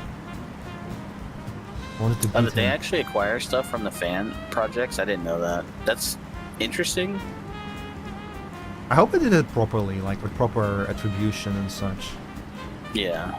Because like most fans would gladly help out with it, with like a real remake project. Just like don't be an asshole to them, you know.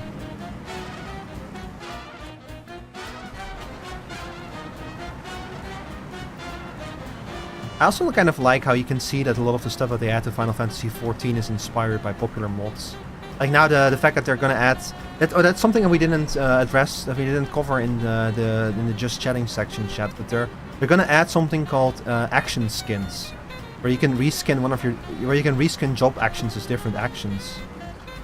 And the example that they showed was Ring of Thorns, a dragoon animation that has not been in the game since Heavensward. But you're gonna be able to bring it back in some way.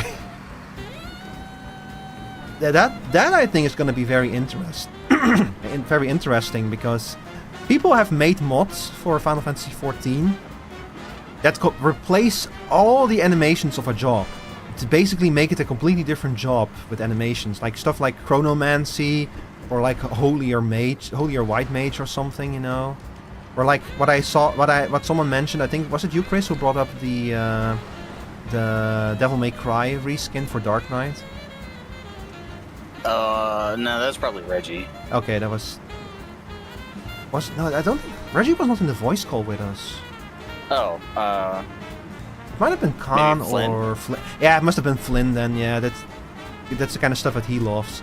So yeah, I think it was Flynn who brought it up. That like there's like a mod for Final Fantasy XIV that replaces Dark Knight animations with Dante from Devil May Cry. So one of your abilities is literally the fucking motorcycle attack with like double chainsaws and shit. Like that kind of stuff I think would be very cool to add to those action skins. And that's again based on the mods. I really like that they used mods to check out what are people missing in the game right now. Or the fact that they'll let us switch off parts of like armor, of like gear pieces in the future. There's Dante for Dark, Nero for Gunbreaker, and Virgil for Sam. They see that makes sense. Not that you would know. Yeah, of course not. You would not mod your game because that's illegal. Maybe it would have been easier if I approached this from the other side, from Flatland. Oh well, in for a penny.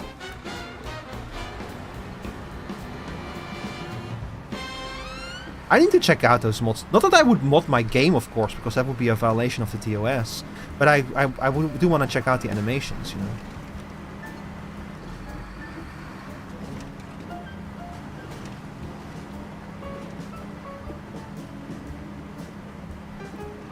But I hope is that that will let me apply the old Dark Arts animation to something, because the old Dark Arts animation is really cool. We'll just have to see how evolved Dark Knight plays. Yeah. I get that they didn't want to show off too much, but I hope it'll show off Evolved Dark Knight at some point. Or maybe they want to save that for the job action trailer in like 8 months or something, you know. Man, it's gonna be I kept saying this, but it's gonna be a long wait. It's gonna be a long wait. We haven't even had 7.5 yet. Next week on this channel, 7.5. It is going to be a long wait because they've only got one guy working on the combat system. Yeah, I was kind of blown away by that. It's just one guy. He seems to know what he's doing. They showed like a list of the jobs that he made, and he made like a lot of the first iterations of jobs. And it was like, oh, he did all of the jobs before they went to shit. Like he did like 3.0 Astrologian and such, and like 7.0. He did like the current version of Pictomancer or something. So he seems to have a good feeling for what for like how to make like a cool and interesting job. Am I going the right way? Let's see. If we take the Hardened Road, well, it's either that or we're gonna take the Balk Road. So I'll take the Hardened Road, I think.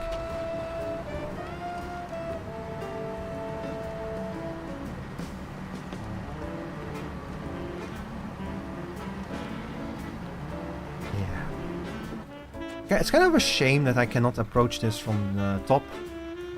Because there's no way to cross the river up here. Is there? We haven't explored too thoroughly, but it does seem like it's too deep, though. And there's no...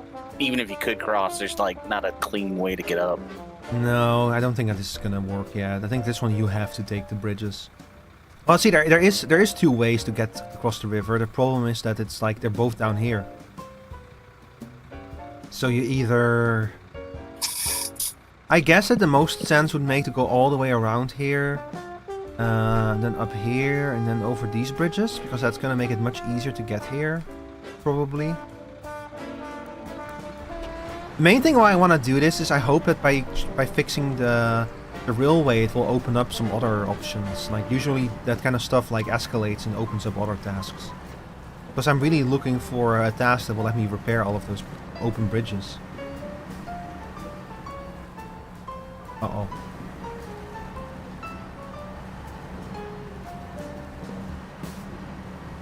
Come on.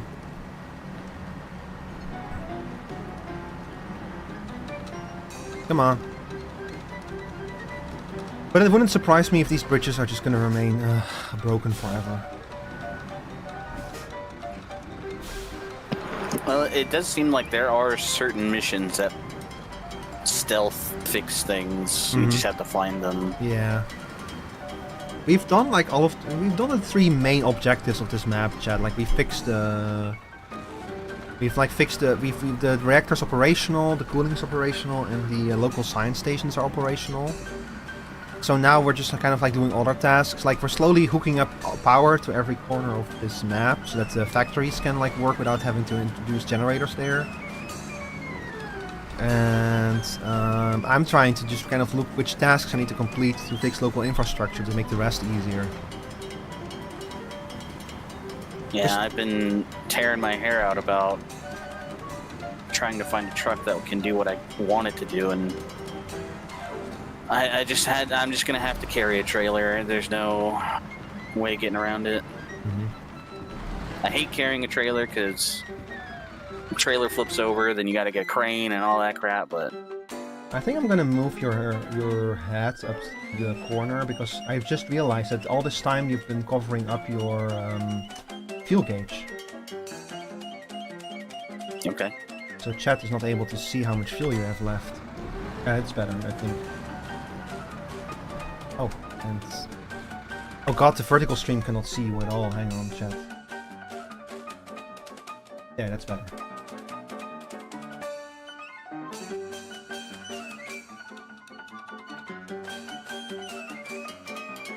Okay, that should work.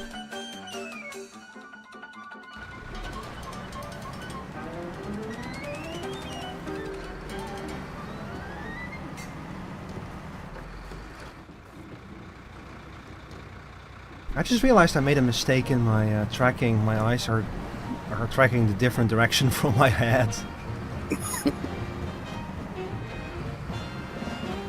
That's why things look so unnatural.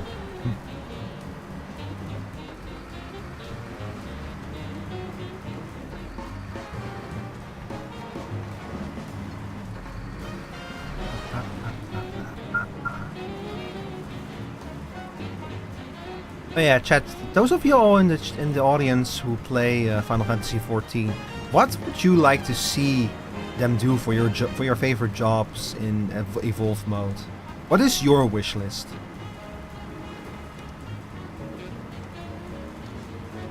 Question also goes out to you, by the way, Chris. If you have anything that you would like to see.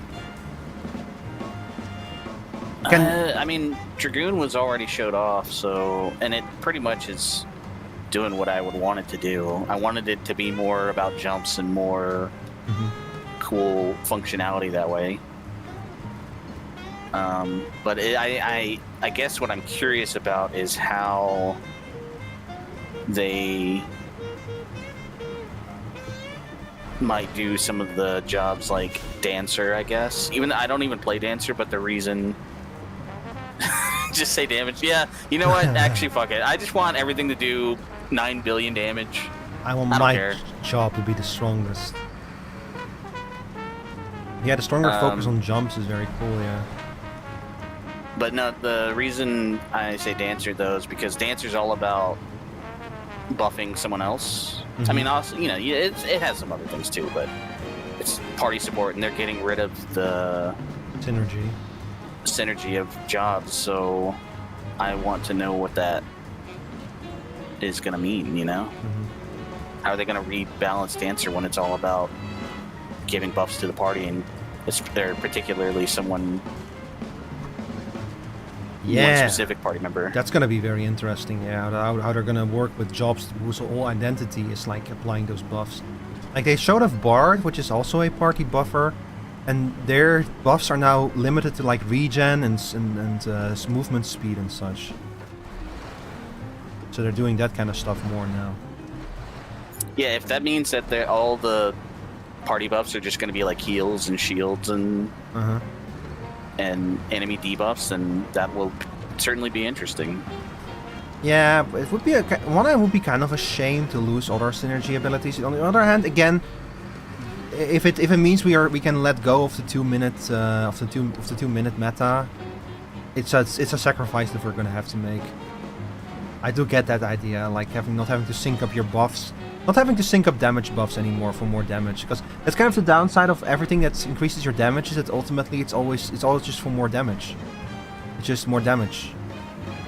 And when you get right down to it, that's just a matter of stacking things up right. Yeah. When like more responsive stuff, like hey, if you like are able to apply the regen or the shields here, it's gonna make the healer's jobs much easier. That kind of stuff I could see be much more interesting, yeah. Let's see, I want Fast Breaker to be the standard without having to stack skill speed. What do you mean with that, Rio? For Gunbreaker? Oh, Fast Breaker, I see. So that you just get like a fast Gunbreaker. Well, like I mentioned, it seems like the GCD in Evolve mode is only 2 seconds. So by default, jobs seem to be faster in Evolve mode. Which is another change that I'm like very interested in, very excited for, because I don't mind the 2.5 second GCD that much, but with only 2 seconds, it hopefully means that we'll never be expected to dual weave ever again, because I cannot dual weave. Sorry, I cannot triple weave. No, I cannot dual weave because of my latency. It's just I cannot do it without clipping. I can barely single weave without clipping. Yeah, that they actually might get rid of dual weaving by shortening GCDs. Yeah, you can only single weave with 2 seconds. I don't think that it's even possible to dual weave. I want the ability to pull enemies, like a general knockback or enemy-based rescue. That would be interesting, yeah. Like when I think about like in a game like Arknights, where you have push and pull abilities, and they always have to be very careful with like letting you actually push enemies to an abyss because it instantly gets rid of them. But it's also kind of cool and interesting because it gives you a reason to use push and pull operators. And especially we have an operator called Angelina who can lower the weight class of enemies to make them even easier to push and pull.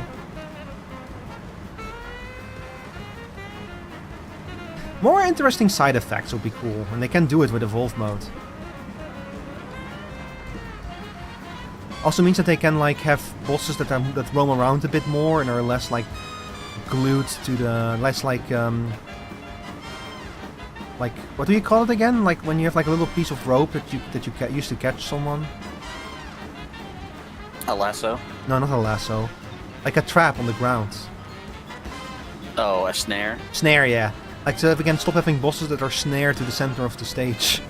What I was gonna say. Like when I did Shiva Unreal, I had never done Shiva Extreme because I came in during Heaven's Ward. I was shocked by how simple that fight was compared to like modern extremes. But I was also shocked by like how much Shiva did not like. You had to dictate her movement. She did not go back. She did not reset her position at all. The tanks had to like change her movement, and it was a disaster to keep her like oriented properly. It's all kind of stuff that you don't really have to think about anymore in modern fights because the boss is constantly resetting its position. I mean, it was also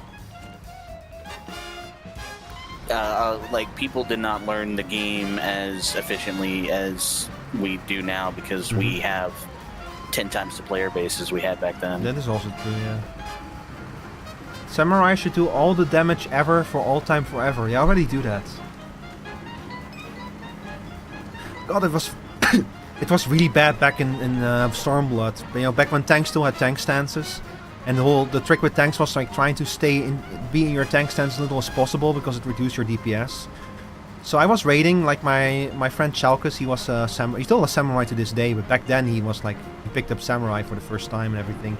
And he did so much damage in the raids that I could barely keep up with him as a tank. Even in tank stance, I could barely keep up with the amount of enmity he was generating, just because he did so much damage. It was crazy. General wishes for them to just keep seeing stuff from PvP? Yeah, me too. Like again, give Dark Knight an ability that will let them sacrifice health for more damage. Like introduce an attack that costs health to execute. I think that would be very interesting for an off tank. In PvE though, you know people are gonna be killing themselves. Yeah. And then they're gonna say more damage. Let them. You're joking. The drop-off point is on the other side.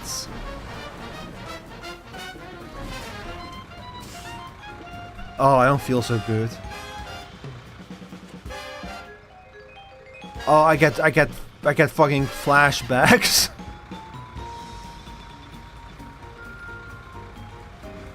I'm not doing that again. You, chat.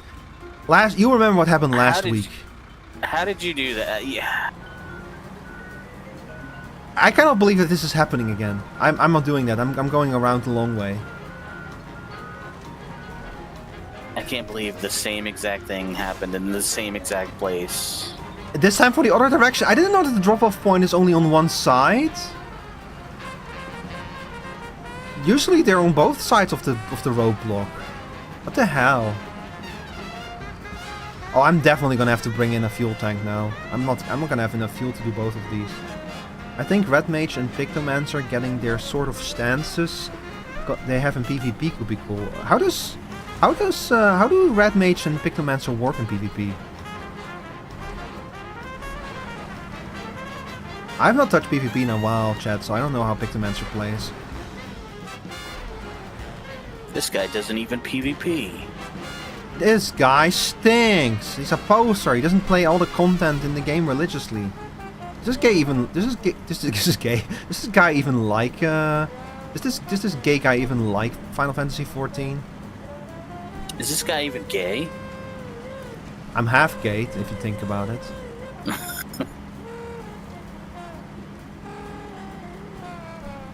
Everyone's a little bit gay. Yeah, true.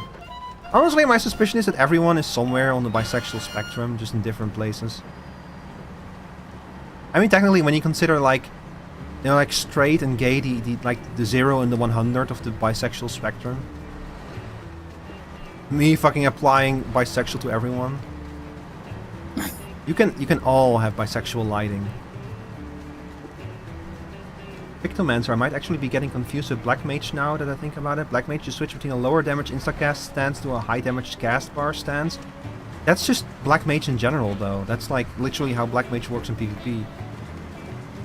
I used to play a little Black Mage back in the day, not much. But it was kind of fun. I like how you, later on when you get more abilities for Black Mage, it kind of evolves and like just fucking burning all your MP almost in an instant, and then getting almost all of it back in an instant.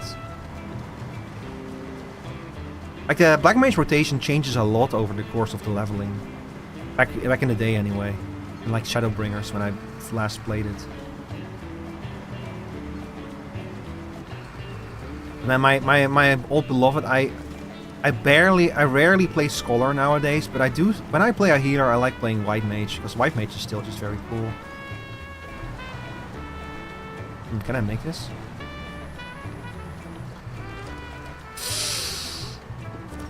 This might have been a mistake. No, it's not a mistake. I am running out of fuel very quickly now, though. I'm gonna have to send in the fuel tank. Are you also still in Elvira Hills? I'm on my way. Do you need... Oh, you're good on fuel, I think. For now. How does Pictomancer work in PvP? I have a friend who plays Picto, but I don't know. I've not tried it yet, to be honest. I don't think I've even have it unlocked right now. Chat, I'm gonna be very honest with Dawntrail. I've barely played Dawntrail outside of the streams. Actually, funnily enough, I started playing it on stream starting with patch 7.1. I actually have recordings of me playing through 7.0. I didn't stream it, but I did record it. But I haven't done anything with those recordings yet. I need to I want to make a supercut of them at some point. I actually was working on it, but another video project distracted me. Okay, I am not going to be able to move, so I'm gonna shut down the engine and I'm going to bring in the fuel tank.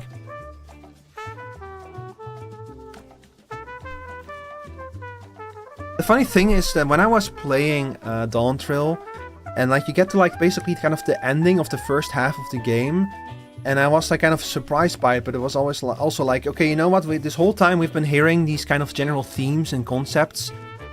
You know, the whole idea is don't judge people for don't judge people based on their culture and such, because you don't understand. You just don't understand their habits and everything, and you need to try to be open-minded. And I was like, the way to add a twist to this is to introduce us to a nation or a people or a culture whose traditions and habits are so foreign to us that we literally just cannot understand why they're doing that. And I was on the money. That's what they did. In the second half, you meet people who do the craziest fucking shit, shit that's completely reprehensible to us. With that's completely incompatible with everything that we know about how the world works and everything. And I can prove it. I have the recordings. I just need to make a supercut out of them. I can prove it. I predicted the story in that way.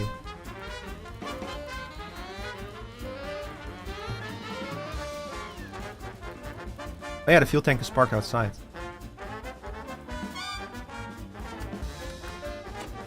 Let's see, we'll cover you, leave the garage, there we go. I'm genuinely struggling to remember. I only played it for a few matches, but I do recall it being fun. Yeah, the jobs are genuinely fun to play in PvP. It's just that the netcode really gets on my ass, you know. On my nerves, I mean. Netcode Andy over here.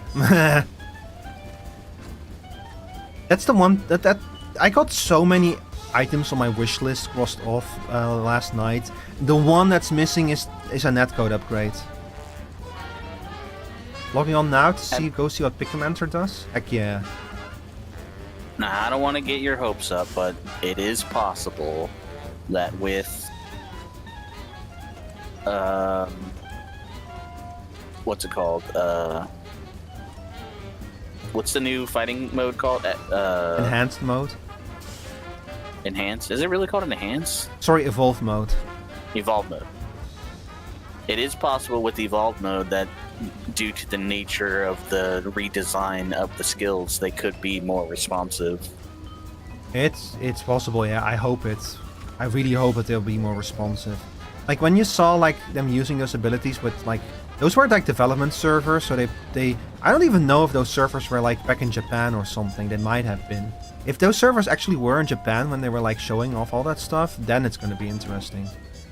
I mean, with the fact that they're having counter attack skills, that's gonna that be needs to be responsive. So yeah, that's just gonna be super sensitive. Yeah. When the guy was demonstrating how the counter works, he was waiting and waiting and waiting, you know, to cast it. Really cast it at the last possible second to make sure that the perfect thing would go off. I'm stuck in the mud. Oh, did he? Yeah, you could see how he was waiting for the right moment. Okay, this might not work the way that I was hoping it would, so we might have to make some changes. Oh, I do have to raise suspension for this track. Wait a second, you're using default tires. No wonder you're sinking away in the mud. I'm gonna have to make some upgrades to this truck before I can come over there. Let's see. Off-road, yeah, we'll grab some big off-road wheels.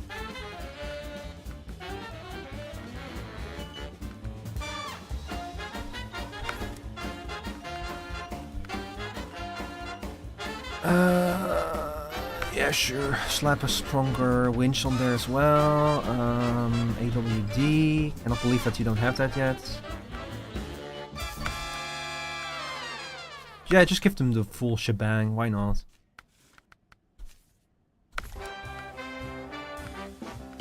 Oh, and you also have a stronger engine, huh?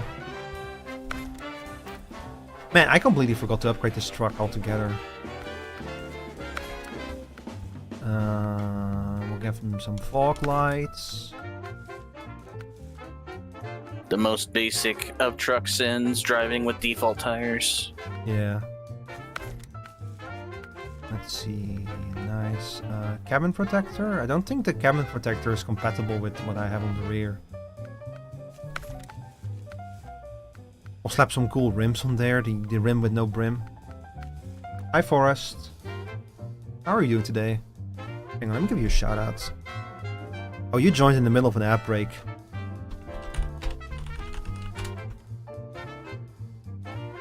Man, last stream on Thursday, I kept getting raided in at the start of or in the middle of app breaks. It was so bad.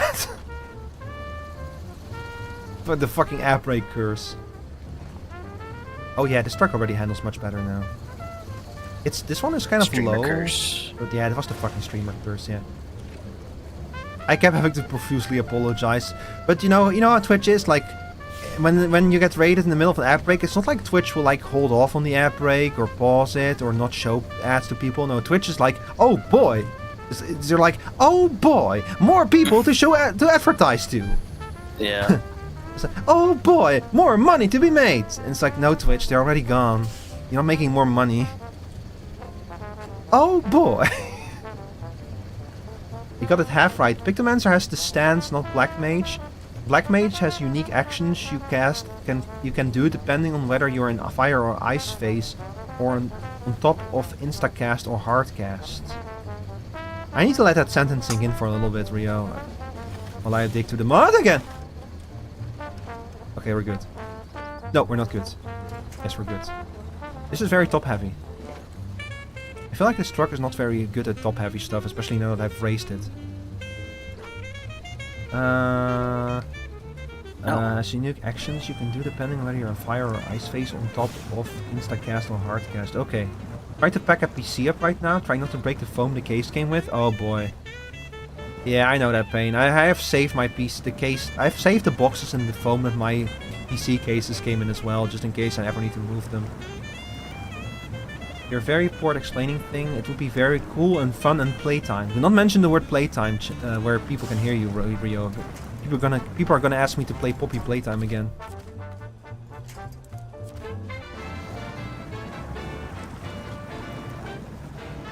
Well, now you forced me to ask the question, what's wrong with Poppy Playtime? I just don't want to play it. No, okay. Well, there's nothing wrong with it. It has actual effort put into it, unlike Garden of Bam Bam, but I don't want to play it. Fair enough.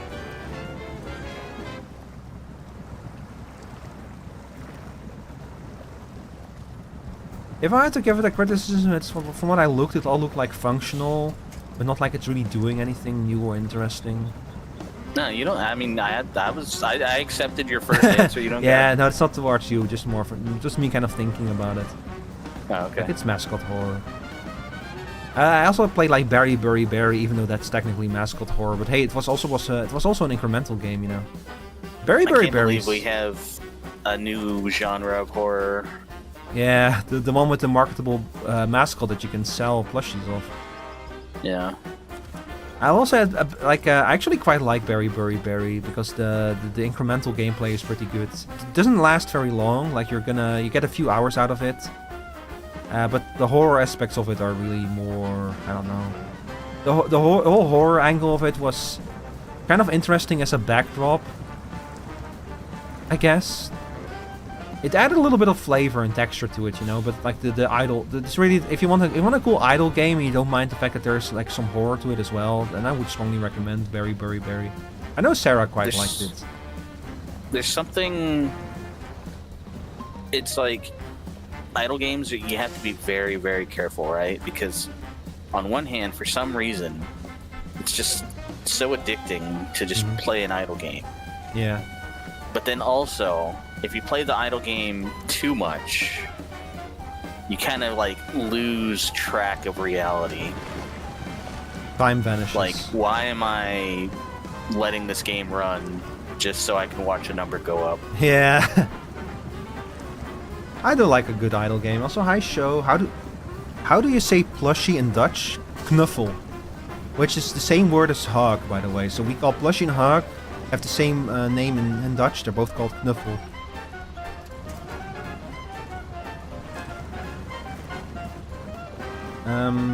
Same deal. I'll wait for it to finish and watch whatever the story is. When they see if Poppy Playtime is finished and people go like, no, this is actually genuinely a really good horror game altogether, maybe I'll play it. I've only seen like the first 2 chapters with like Huggy Wuggy and the doll that everyone is like way too into, you know, the one with the long arms. I've seen those 2 chapters. I've watched Tomato play both of them. Tomato is kind of my go-to streamer for mascot horror because he actually doesn't like mascot horror. Like, he played the entire Garden of Banban series, and it's just kind of him like making fun of the game the entire time through, you know. Like, if Tomato plays a mascot horror game, he really does it so that you don't have to. And on top of that, he's also just very funny. Final Fantasy XIV is my favorite idle game. Rio, you're so right, and yet so brave for saying that. Show me the lie. Yeah, mascot horror doesn't bother me so much because I haven't been playing their games. I probably just haven't been overexposed. That's also part of it, you know.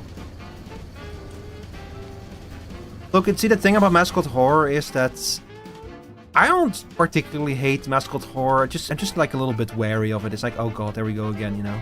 I'm not like mascot horror has the right to exist, you know.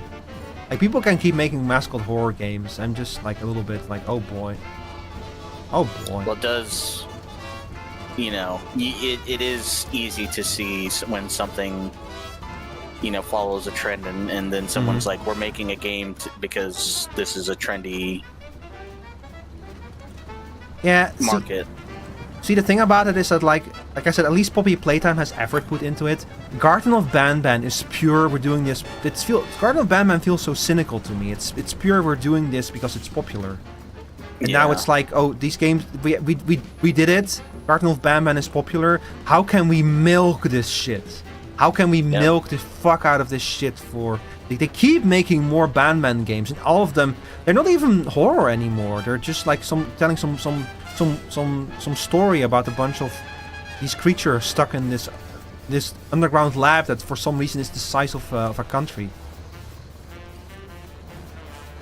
So Garden of Banban is like that to me is the cynical one. Poppy Playtime is more like, well, you're like Poppy Playtime to me is more the one that's like, well, this is definitely high effort and everything. I'm just not super interested in it. Mascot stuff always gets to me because I'm scared of those huge suits. Yeah, the inherent... it is inherently creepy, the creepy mascots. But I don't know, it also kind of feels like those old Sonic.exe things, you know? Like, oh my god, look, it's Mario, but his eyes are bloodshot and he's gonna jump out of the screen to get you and scream at you, you know? Seeing your truck tilt so much gives me so much anxiety. Me too, show, me too. But I'm in this shit now and I cannot get out, so we'll have to deal with it. With the photorealistic eyes, yeah, photorealistic eye, like, oh my god, it's Squidward, but his eyes are photorealistic and he has a very intense stare. The mascot horror feels very much in that kind of vein, like, oh, it's creepy because it's creepy. Egats, the horrors. Would you say mascot horror is like in video game form? Is that the video game version of like creepypasta? In a way, but see, you have more than it's more than just mascot horror, you know. Like liminal horror is also very popular right now. But I feel like with mascot horror, the twist is usually, oh yeah, here's like a fluffy animal with like photorealistic eyes and teeth, and he's jumping out and screaming at you. And with liminal horror, I feel like there's more things that you can do with it. Like, you always have, like, the Minotaur liminal horror, you know, where you're stuck in a labyrinth and there is a monster out to get you. But liminal horror, I feel like you can also do a lot with the environment. So people complain that some liminal horror is just a walking simulator, and I'm like, no, that's fine, actually. Let it be a walking simulator. Like, the cool thing is, like, seeing Most horror games are walking simulators. I mean, like, that there's literally liminal horror games without monsters, you know? Like, they have some spooky stuff in them, but there is not a monster. Like, there's, like, I'm not gonna say names because I don't want to spoil it, but I know of at least one liminal horror game where you, like, the only way to die is if you jump in a pit, basically, because there is no monster. There is creepy stuff. There's even, like, you'll turn around and you'll see something dive away, but there is no actual monster that's going to come after you at any point in the game. But if you don't know that, then you don't know that, you know? That's why I don't want to spoil which game that is. Don't know what you don't know. But yeah, so I actually really like horror, liminal horror. Like, I'm actually considering picking up and playing the Complex Expedition, because that's like that's a very Kane Pixels inspired. Like it's technically not the Kane Pixels backrooms, but it's like you literally walk through the threshold at the start. It calls the backrooms the Complex, so it's like fucking Wish.com Kane Pixels backrooms. It's very obvious where the inspiration in that game came from. And I really want to play that one. That one looks really good. Partially because it puts so much emphasis on the whole... just exploring these liminal spaces. I had to making a Backrooms movie. Yeah, and the Backrooms movie is actually being directed by Kane Pixels, which is what makes me very interested in it. I'm actually, like, a few months ago I played Backrooms Escape together with some friends, and I'm currently trying to make a video out of those recordings. And I'm trying to have it finished before the movie comes out, because I'm hoping that it will... like, it gives... Whenever something like that happens, it gives an impulse to that term in the algorithm, so if I release a video at the same time about the backrooms, hopefully it will do good in the algorithm. Whether it will actually do is completely up to the algorithm, I have no idea. But it's also already turning out to be a very funny video, because the people I played it with were very funny. But yeah, the Backrooms movie looks very interesting. It's just like, it's kind of cool to see the backrooms as like actual physical sets like that, you know? Like they actually went into the backrooms to film there. If you can believe it. They shot it on location. They literally went into the back room to film the movie, yeah.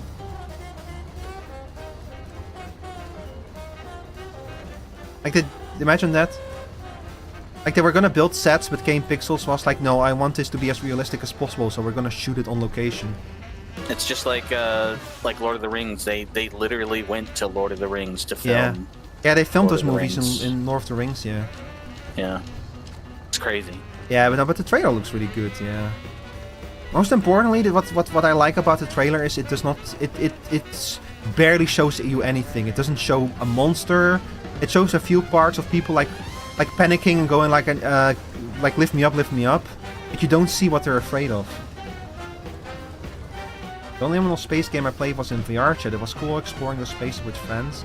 Yeah, I know there's some liminal space maps in VR chat. I want to explore more of those.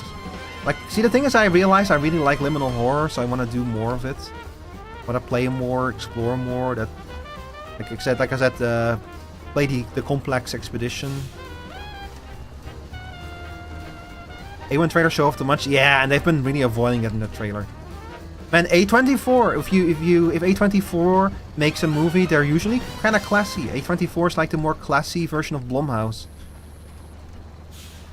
A24, they know, like, the fact that just the fact that they got Kane Pixels to direct that movie, to me says that, like, they understand that, like, we need to get someone who actually cares about this to make this. So I'm very excited for that.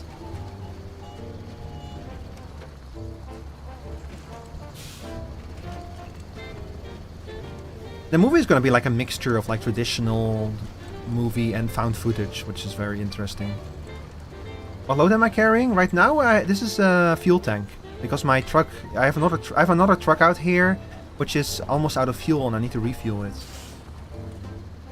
You off the stream? All right, have a good stream, Lily. Bye bye.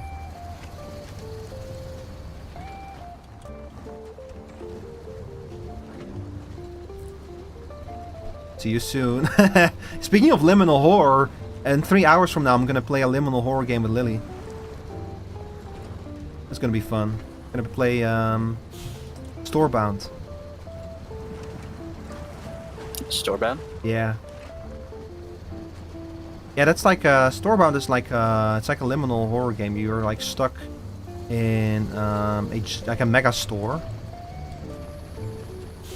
and you have to get out with like 2 other people. It's more narrative based from what I've seen, more with like puzzles and item puzzles, and some horror stuff. I actually deliberately have avoided looking at too much of it, so I'm not 100% sure what's going to happen. But what I saw of it looked really cool. Did you send me a link? I sent you a code for it. It should be in your DM still. Is it like the Infinite IKEA? Yeah, it's pretty much the Infinite IKEA, yeah. Infinite IKEA. This IKEA knows no bounds. If Infinite IKEA is fun because it's first of all, IKEA hates it because they don't like fun. But the Infinite IKEA, it's like it's an SCP, but it's like it's a liminal space SCP. You know, like SCP did the liminal space thing before the backrooms. Snack on the meatballs all day. See, that's the thing, to survive in the Infinite IKEA, you have to find the meatballs. Of course, naturally. The idea of the Infinite IKEA is that there is an IKEA, there's an IKEA out there. Once you like enter, you get trapped in a liminal space, and the IKEA. Once you enter the IKEA verse. Yeah. Well, so the idea is you enter like a liminal space once you enter it. The liminal space is just basically just an endlessly looping, repeating IKEA kind of thing, you know. And there's also like seating and eating areas where you can get food, and I think that they like automatically they kind of like tend to restock or something. But the interior of the IKEA is like inhabited by homunculi, like vaguely human-shaped entities in IKEA uniforms. That during the day they're harmless, they're just walking around. But during the night, when the lights go out, they become aggressive. They'll like tell you like, please leave. The store is closed. Please leave, and they'll like attack you if they see you. So if you're stuck in the Infinite IKEA, you have to like avoid those creatures during the night. And some people have been stuck in there for so long that they've built like their own societies in there. There's like apparently like some kind of city in there. This is all SCP, by the way. This is all in the SCP wiki. They've like built like kind of their own city in there, and there are exits, but finding them is very difficult. It's like, I think that the SCP document mentioned that like only 3 people or something have ever gotten out. Because the interior is infinite, so finding one of the exits is almost impossible. And you would have to go exploring. They actually made a game based on that concept. There's like an Infinite IKEA game, but I think like IKEA forced them to change the name or something. Like, You can't call it Infinite IKEA. Yeah, Crazy. because IKEA doesn't want fun. Like, remember that Big Ambitions game that I played? You have like a furnishing store in there that's called the IKEA. Because IKEA doesn't want them to use the name IKEA. No fun allowed? No. You think it was a battle royale game? No. It was a survival game, survival horror. Where am I going? Okay, we're still going the right way. So I keep going here, then over here. Yeah. Get up. Oh, my fuel tank is running out of fuel now. It turned out that I didn't need the fuel tank, so you can recover it if you need to. It's not for me. Sorry, it's not for you. It's why did I say not for me? God, I need more coffee. It's not for you. It's for me now. All right. It's okay. I have the extra fuel. I think I've seen the survival on Big Performance Buddies. I know that Tomato played it at some point. I think he only played it once. It was kind of interesting. I don't know if there was actually any building in it. I think it was just like kind of walking around and surviving. You play this little Sesame Street, guys. Yeah, that's the Storebound. That's the one we're gonna play in 3 hours.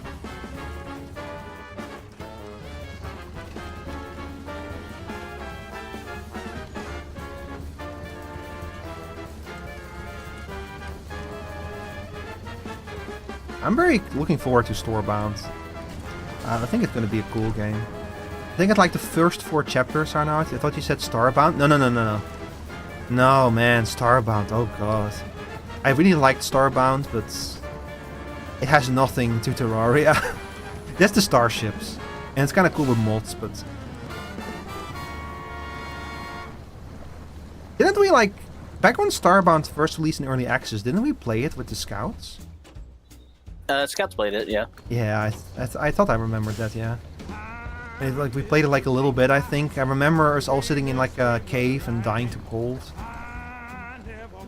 That game went through like so many changes since we played it. Back then it was more of a pure survival kind of game, and now it's a bit more narratively driven. Like there's an actual storyline that propels you forward, I think. And you have like actual dedicated dungeon levels and stuff.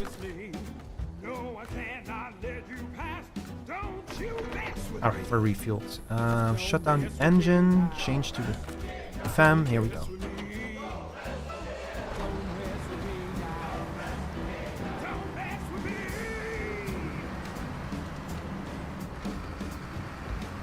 Well, everything turned out alright in the end. After I finish these deliveries, I'm gonna quickly run downstairs to make some coffee because, oh my god, am I craving coffee. Coffee time. Yeah, coffee. That's fine. Coffee time. I can also use a break. I'm about halfway through the Great Journey, so... Oh, yeah. You're delivering another giant trailer, aren't you? I'm delivering a truck with a extra long log trailer towed with another truck with logs, and that truck also towing another trailer with logs. What the fuck? That's a train, brother. Yeah. I think that they should just let you make road trains in this, like just hook 6 trailers to a truck. By the way, Forrest, I know that you play Final Fantasy XIV. Show, do you play Final Fantasy XIV? Did you see any of the stuff that they announced for it yesterday? Because we talked about it for like the first hour of the stream. They made so many cool announcements. I'm really looking forward to it.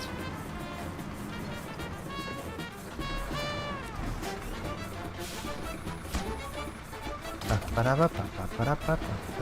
don't play it anymore? That's fair. I really only mostly play it for the story right now, but the changes that they announced for the next expansion, like not just the new stories, the new story stuff looks really cool, but also the changes they're gonna make to like the combat system and the progression systems, it's all stuff that I've wanted for a long time, so I'm very excited that they're all gonna do it now. Stop playing MMOs altogether? Yeah, that's fair. They are very time consuming, unfortunately. Now get out while you still can. Don't come back forever cold. Because they'll drag you right back in. I've been MMO sober for over a year.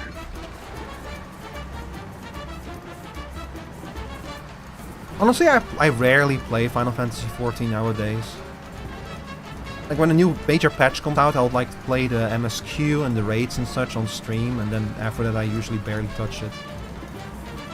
But I kind of want to like delve into some of the content that they've added since then now. I will say that this is, in a way, this is kind of the best time to get back into 14, because now you have like all of the stuff that they added over the course of 7.x. So I have not touched the field operation yet. I want to get into that. I've barely scratched the surface of the new alliance raids, so I'm gonna play those. Wanna like, unfortunately, I've already missed most of the planetary restoration stuff. The new one of that one is not coming out for a while. Man, the whole planetary restoration stuff, like the fact that if you miss it, you just miss it and you'll never be able to experience it, is kind of annoying. But I guess that kind of lets them also like acknowledge it in the future. Like I guess it kind of means that in the future they could do something with it if they run out of ideas again. They'll go like, hey, remember those planets that we helped restore? Well, we're going there now because they have a problem. They have a new problem. could see them do something like that. I don't think I'll ever be able to predict what will happen. No idea, yeah. I mean, I think in Endwalker was probably the only time I was really trying to see where things were going. But that was because Endwalker was actually insane. Oh god. Okay, Plot-wise. I see. We're doing the same thing here again. I'm gonna have to approach this from the other direction. I keep managing to pick the wrong direction to approach these roadblocks from.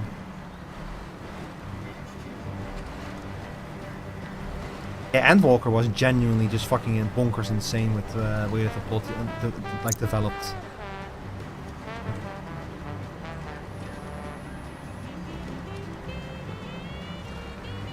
But I don't know, like the new expansion coming up looks very cool, especially the story. Hang on, I got a right DM.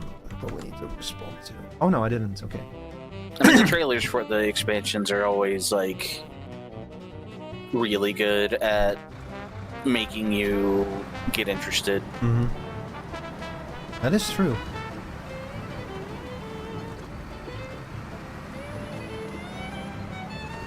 It's also kind of what's interesting about the trailers is that they're made by the CGI studio within Square Enix. I forgot their name, but they have like their own internal CGI studio that makes those trailers, and they have to place the order for the trailer like 2 years in advance or something, or like 1.5 years. So the trailers get ordered when they only have like the rough outline for the next expansion. That's why the trailers are often full of inconsistencies and lies. Yeah. Estinian dropkick. If they add dropkick to Dragoon as a new skill, I will come back and play Final Fantasy 14. You heard it here on Rico's stream. Clip it, ship it. Yeah. Hang on, I'll clip it. I'll clip it myself. There, it's been clipped. on twitch.tv/RicoTez. Or no, sorry, is it Rico Ribbitmore? I can't remember. No, it's twitch.tv/RicoTez, yeah. RicoTez, That's the channel name. I've been thinking of changing the name of the channel to Rico Ribbitmore, but I don't know. Might be going a little bit very far, you know. And I would have to explain to a lot of people, like, no, it's me, Rico. Although most people already call me Rico anyway. Yeah. It's fine. It's not that important. Yeah. You don't know how many streamers there are that just like go by the nickname when their whole name is only part of the stream title or whatever. Yeah, especially for VTubers, it's very common that like the channel name is different from the VTuber name. Yeah.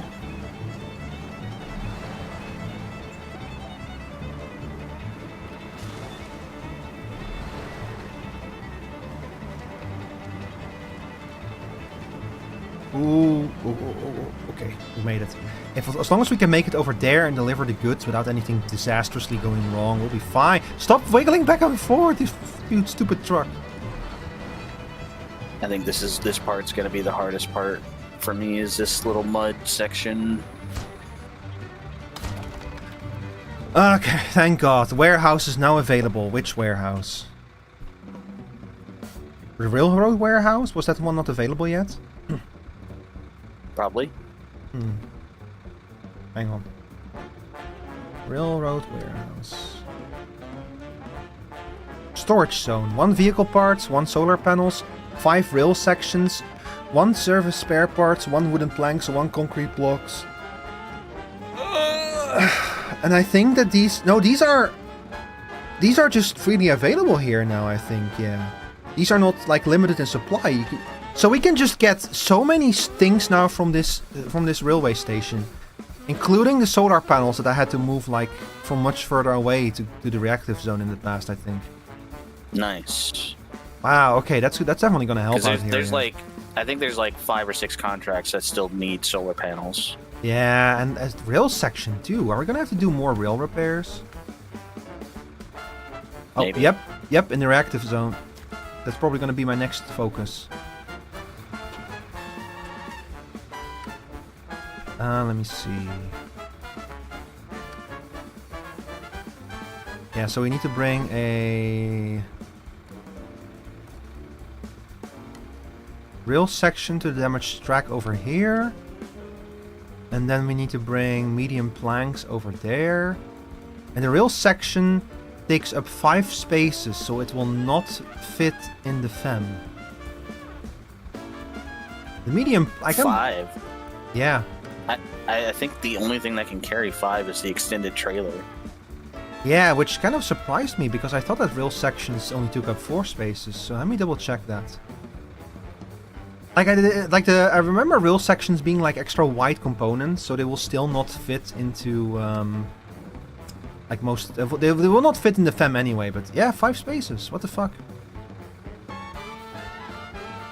Is this the amount of spaces that it takes up, right? Wooden planks, concrete blocks, service. Yeah, 5. Yeah. Yep. Yeah, 5. So we need like the dairy longhorn or something with a big trailer. Oh, that's annoying. But it cannot be helped. I will shut off the...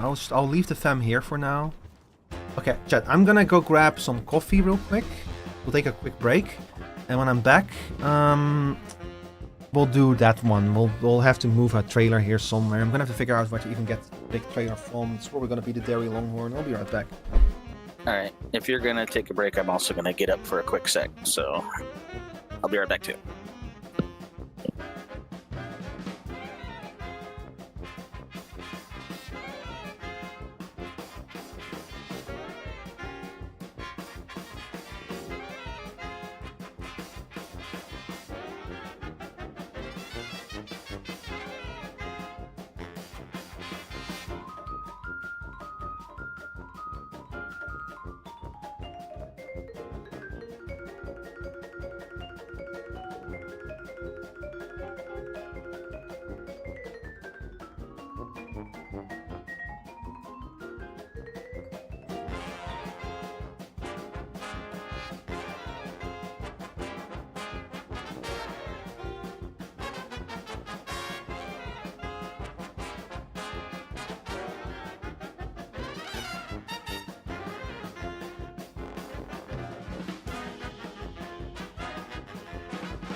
Hello, you're taking so long, just end the live stream if you're taking this long.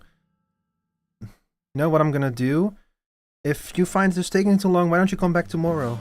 Bye. Is Crystal AFK, audience? Alright, let's see what we're gonna do. So we need a way to carry white loads and 5 spaces of them. So we're gonna need something that can carry a big trailer. So let's go back to the reactive zone. Has it come back yet? I've noticed now? Yeah, he's probably still AFK. That's okay. We'll just continue for now. Let's see.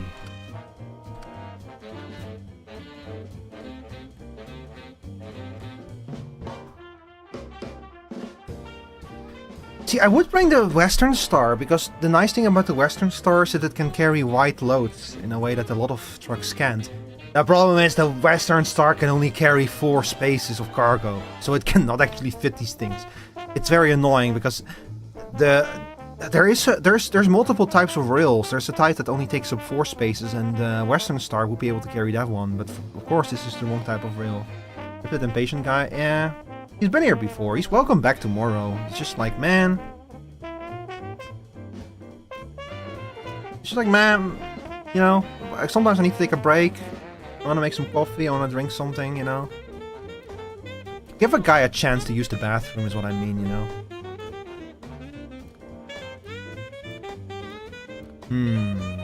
Okay, we have the Royal. We have the Dairy Longhorn. Welcome back. Thank you. The Dairy Longhorn is probably my best bet at pulling a heavy load like that. This is gonna be annoying to get it over there. Imagine needing to piss. Couldn't be me. I don't piss. Maybe I'll start wearing a diaper on stream so I don't need to leave. Gamer. The ultimate gamer strategy. I'll bring a poop sock. Don't look at it. Well, Chat. I no longer want to talk about this anymore. Yeah, you're right. Let's change the subject. So how about then the bucket? You're gonna get hit with the diaper fur allegations? Oh god, yeah, you're right. No, we don't want that. Chat, let's talk about something completely different, shall we? I've been watching the second Muppet movie, the Muppet Great Caper, and there's like a scene with it takes place in England, so there's a scene with what's his name again? That funny guy, the funny English guy. You know, the funny English guy? Funny English guy. Yeah. Can't think of any. The one from Monty Python. How can I have forgotten his... What's going on with my brain today? Ugh. John Cleese. I was thinking about something with cheese. John Cleese. There's a scene with John Cleese in that movie. And it is a Muppet movie, but the scene with him... It's straight up it's not an actual literal Monty Python sketch, but it has the same energy as a Monty Python sketch. It's so fucking funny. God, I really like that movie. It's very fun. Did you guys catch the game? Yeah, I caught the game yesterday, Final Fantasy XIV. I caught it. By the way, Show, I'm not sure if you missed the question, but do you play Final Fantasy XIV, Show? I think pretty much anyone plays Final Fantasy XIV. I constantly see Scythe complaining that that game keeps stealing their friends. True. Yeah.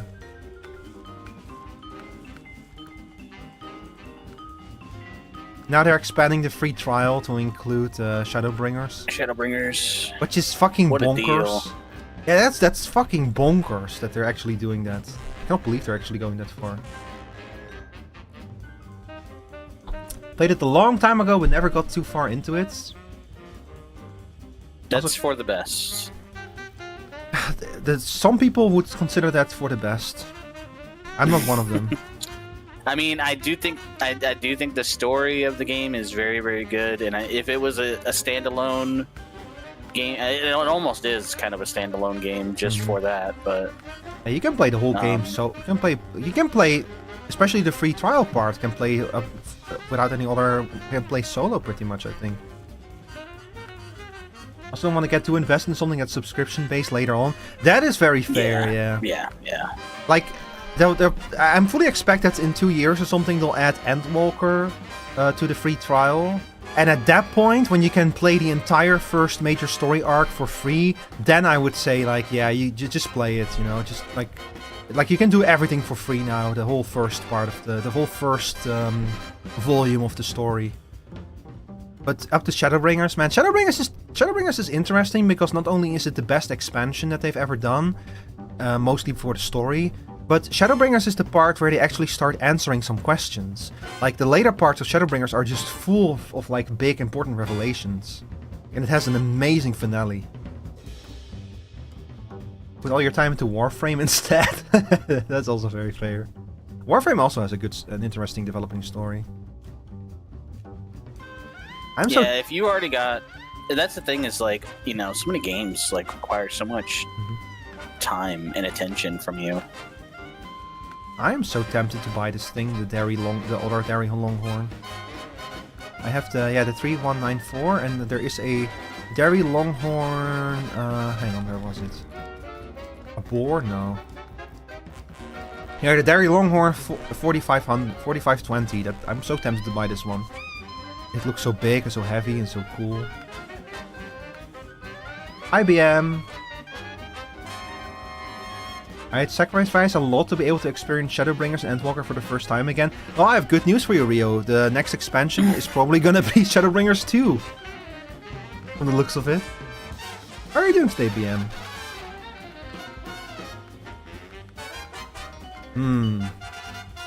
God, I would need to raise 30k extra for this thing. That's without upgrades, so... Kinda like Warframes, it gives you many things to do. That is fair, yeah. I need to get back into Warframe. I want to play the 1999 stuff. It's too, like...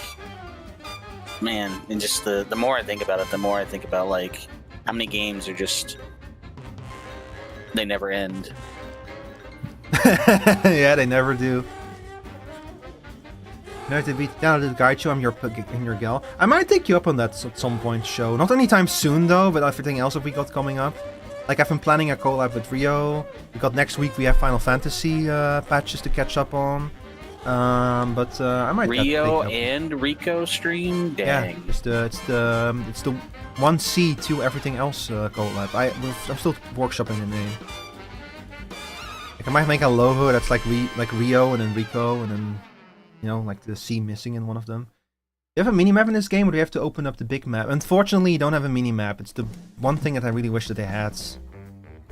I kind of like that there isn't a mini-map. It makes it more like... You gotta have faith in where you're going. That's fair, I guess. Okay, look, we're just gonna try. You gotta believe you're driving the right direction and you not the wrong direction believe.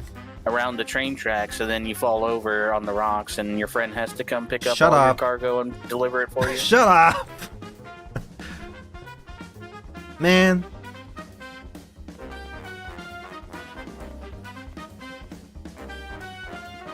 Yeah, whatever. Unrelated anecdote.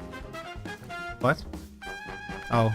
I said, yeah. Yeah, just a little side note, you know, it's a little stab, Yeah. little stab in the water with a little knife. Yeah. Okay, let's see. Maybe I can raise enough money if I sell my spare wheels.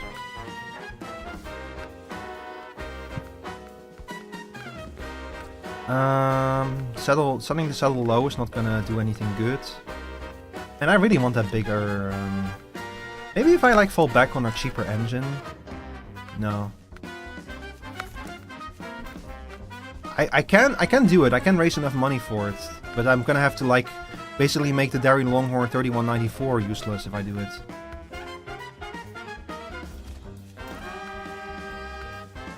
Oh god, what am I doing? Why am I doing this? I shouldn't do this, but I want to. I want a really big vehicle. Something that can really pull something like this. You look at the, what are they called? Not super heavy, but like, I think it's just called heavy. Oh, so there is Usually like... heavy trucks have specialized equipment like that. Yeah, so there is like... So I mentioned I want to try buying here the Dairy Longhorn 45. Basically the upgraded version of the Dairy Longhorn. I'm gonna buy one of these. So honestly, the Dairy Longhorn has better power to weight, coming to think of it. I remember some you know, a seemingly knowledgeable person in the chat when we were playing one day said that the 4520 was underpowered. Oh, I do remember something other. like that. Yeah, maybe. So maybe this is a bad. Didn't they say that there is like a different truck that's better than the Dairy to pull big trailers? That sounds familiar. I just don't remember what it was. Probably one of the Russian trucks. Didn't I like?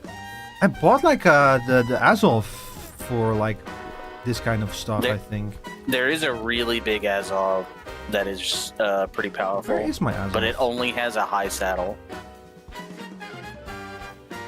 Let's see, the Zix is over here. The Pacific is over there. I got the Taiga over here. What is the Taiga doing there? Oh yeah, it has a truck on the back, yeah. The Hummer is over there, the Tetra is over there. I have my... I need to have my Azov deployed here somewhere, I just don't know where. Both the Caterpillars are out here.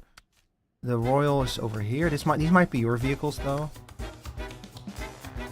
The Royal, the Caterpillar, and the one between them are all mine. Yeah. I cannot find my Azov to save my life.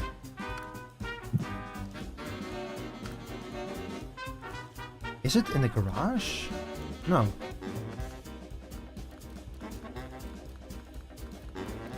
I bought that thing specifically because it had a 3-space bed. And now I cannot find it anymore. Anyone seen an Azov? Okay, hang on. Let's go to the garage over here. Maybe it's in here. But yeah, the fact that the minimap is missing is one of my... Like, I kind of get it, because it means you have to open the actual map to, like, find things. But I also feel like I'm really missing the minimap. The only reason why I don't like minimaps in most games is I don't like when the game becomes me staring at the minimap the whole time. That is fair. I want to like look at the game, you know. I found the Azov. It was in Flatlands. I see. Okay, let's see. This one can definitely 100% bring like a saddle high, yeah. Oh, that Azov is customizable. I think I bought one of them that just is only high saddle. I don't remember which one it was. So, let me see. If I could bring the Azov from over here, I would be able to get a trailer, come back here, go, or like even pick up a trailer and then go over here. Yeah, go to Overo Hills. And then in Overo Hills, I would end up over here, go past the lake, go to the train station, pick up the rail segment. And then the rail segment has to go to the reactive zone. I think. Yeah, reactive zone. I could do that. It's probably the best way to approach. So it's gonna be either the Azov or the Dairy Longhorn that I'm gonna use for this. The thing is, I don't know which of these two is better for this. The Azov has a very high power to weight now, and I've been very happy with it so far, so I think I'm gonna try to do it with the Azov, just to see how it works out. So we're gonna plop a subtle high on it. Nice thing is it also has a crane, so I will able, if something falls off, not that the crane will be able to lift a fucking rail segment, but you know. That's a legitimate problem with mini-maps. It's also very rewarding learning a map and being able to traverse roads with your own knowledge. That is true. That's one thing I do like about this game, is that as you spend a lot of time in an area, you're slowly starting to learn all of the shortcuts and the best ways to approach like problematic areas. And every now and then you'll unlock a new route that will like save you a lot of time, and it's very nice. And you can find even more optimal. There is especially in this map, I've noticed there's a few places where there's optional routes that are just straight up not on the map. But they do look like they're designed as shortcuts. That's kind of nice. Honestly, what I like about this game is, look, back when World of Warcraft Classic came out, you know how World of Warcraft Classic did not have like quest markers, and instead you had to read the actual quest text to see where you had to go. So when World of Warcraft Classic came out, a friend got me to trying it, and I played it, and I kind of realized how much I enjoyed having to actually pay attention to quest text and carefully look at my map and such to determine where to go. It was really fun, as long as the quest texts were like written to actually allow you to do that. Like there were some quests that were so unclear that I couldn't figure out where to go, and then it got frustrating. But I do really like that, when you like actually have to pay attention to your map and such, because you're actually navigating the world at that point. And this one also is kind of the idea where you're like, you pick up a new contract and you see like, oh, the contract requires me to do this and this and this. And then you have to come up with a plan based on the map and your vehicles and how am I going to approach this. And that's what I really enjoy about this game. I come up with a plan and then execute it and try to do it as efficiently as possible. And the fact that you have some freedom in the order in which you approach contracts and the way that contracts will like improve the layout of the map and help you in the future means that you're also trying to like kind of predict the best order to complete contracts in, and it gives the game replay value because you can return to like if you can go like, man, if I had known this, I would have approached this whole map differently.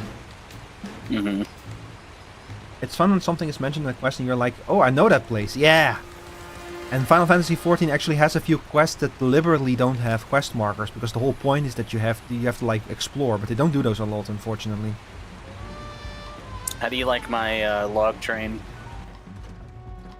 Oh my!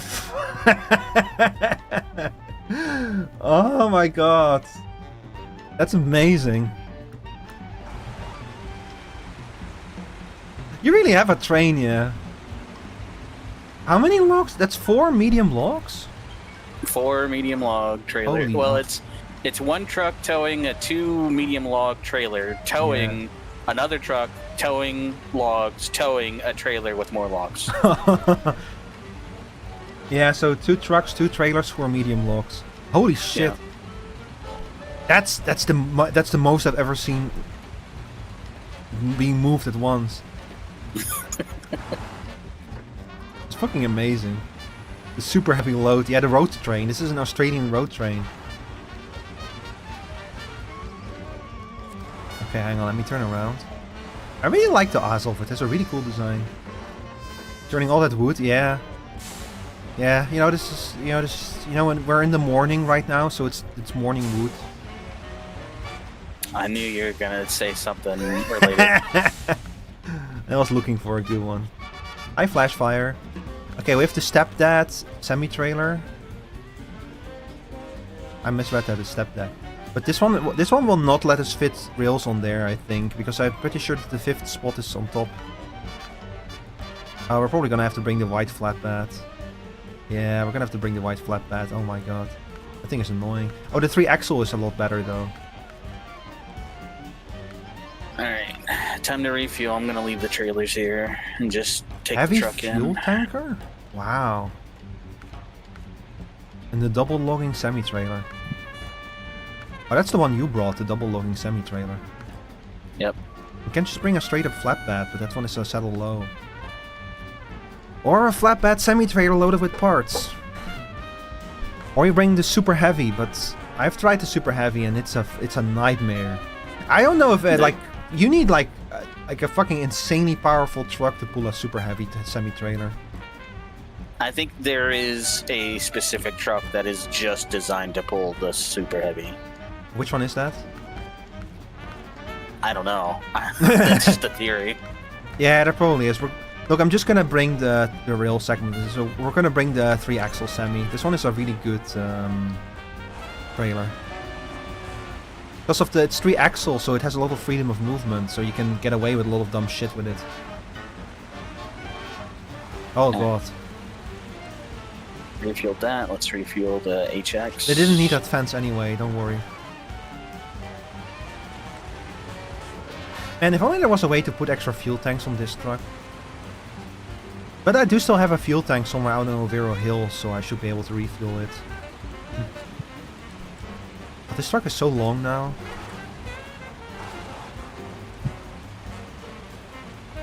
By the way, there is like a mission somewhere that requires long... Oh my god, I see you up there!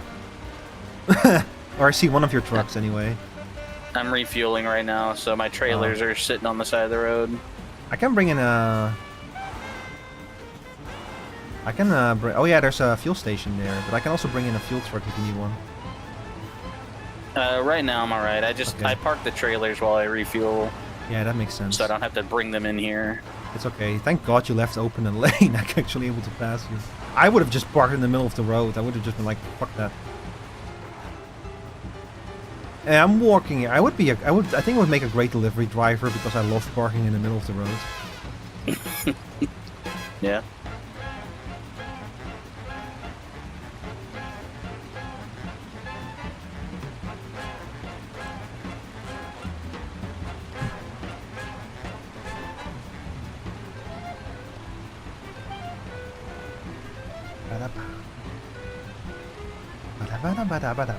By the way, BM, now I have both of you here. In 2 hours, I'm gonna play some Storebound with some friends. But after that, if y'all are down for some deadlock or hunt after that, I'm down too. We're probably gonna play Storebound for like 3 hours or something. 3 or 4 hours maybe. Man, I know I need to play more hunts because of the whole Inferno event, but Deadlock calls. Deadlock. Deadlala. It calls.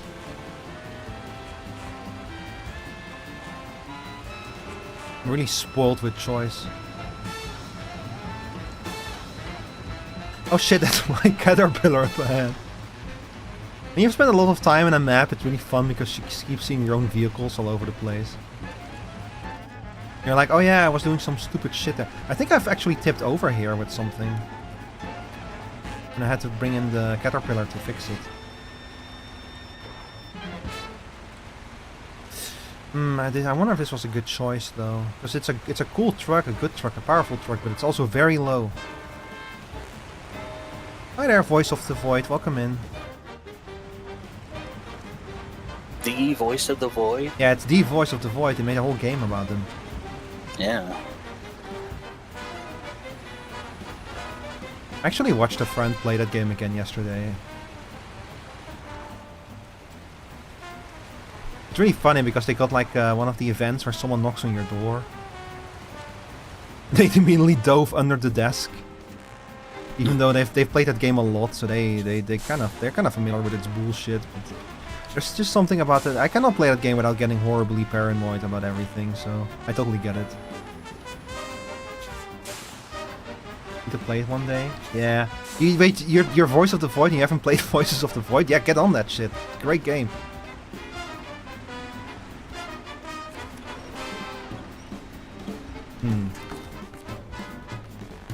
They got the Scurfer event for the first time. But the one where Curver goes all wonky on you? God, that event is fucking crazy. Gels PC plus extras are properly packed up, so I gotta get to EPS. Alright. Thank you for hanging out for us. Have a good rest of your day. You named yourself that before the game? Oh, you're the original. The game is the copycat. And the Voice of the Void does have a good ring to it, you know. Yeah. The one where your Omega vanishes and leaves a big bloodstain.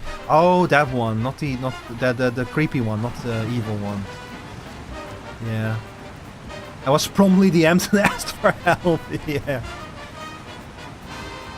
Didn't even ask you to show up. Oh, don't worry, you show up in that game. You're in that game many times. There's many Voices of the Void in the Voices of the Void.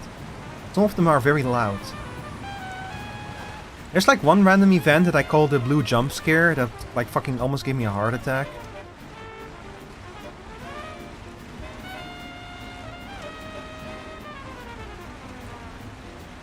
God, that one is kind of bad.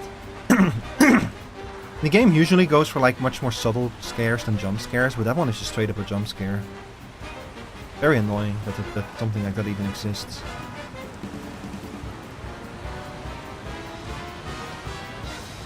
Although the first time I played it, I got jump scared by the power going out, so... Now, I felt like Voices of the Void really teaches you what's important with a horror game, which is like, you need to create the circumstances in which someone can get scared. You need to build ambience, you know? And that requires patience and ambience.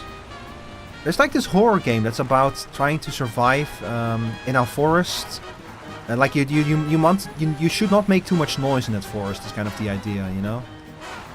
Like you play the game with your mic open and you try to not be too loud. I forgot the name of the game, but the whole idea is like kind of like suppressing the scares. Suppressing getting scared, because if you are too loud too many times, you just straight up die. The problem with that game is that it gives you no time to get scared. It's just jump scare after jump scare, like creepy things showing up one after the other. So the end result is that it just kind of comes over as like silly, you know? It's almost funny, comedical. Fucking like hilarious in a way. Snowrunner is a great game. Yeah, I love this game. The only truly scary game that I can think of is probably like Subnautica.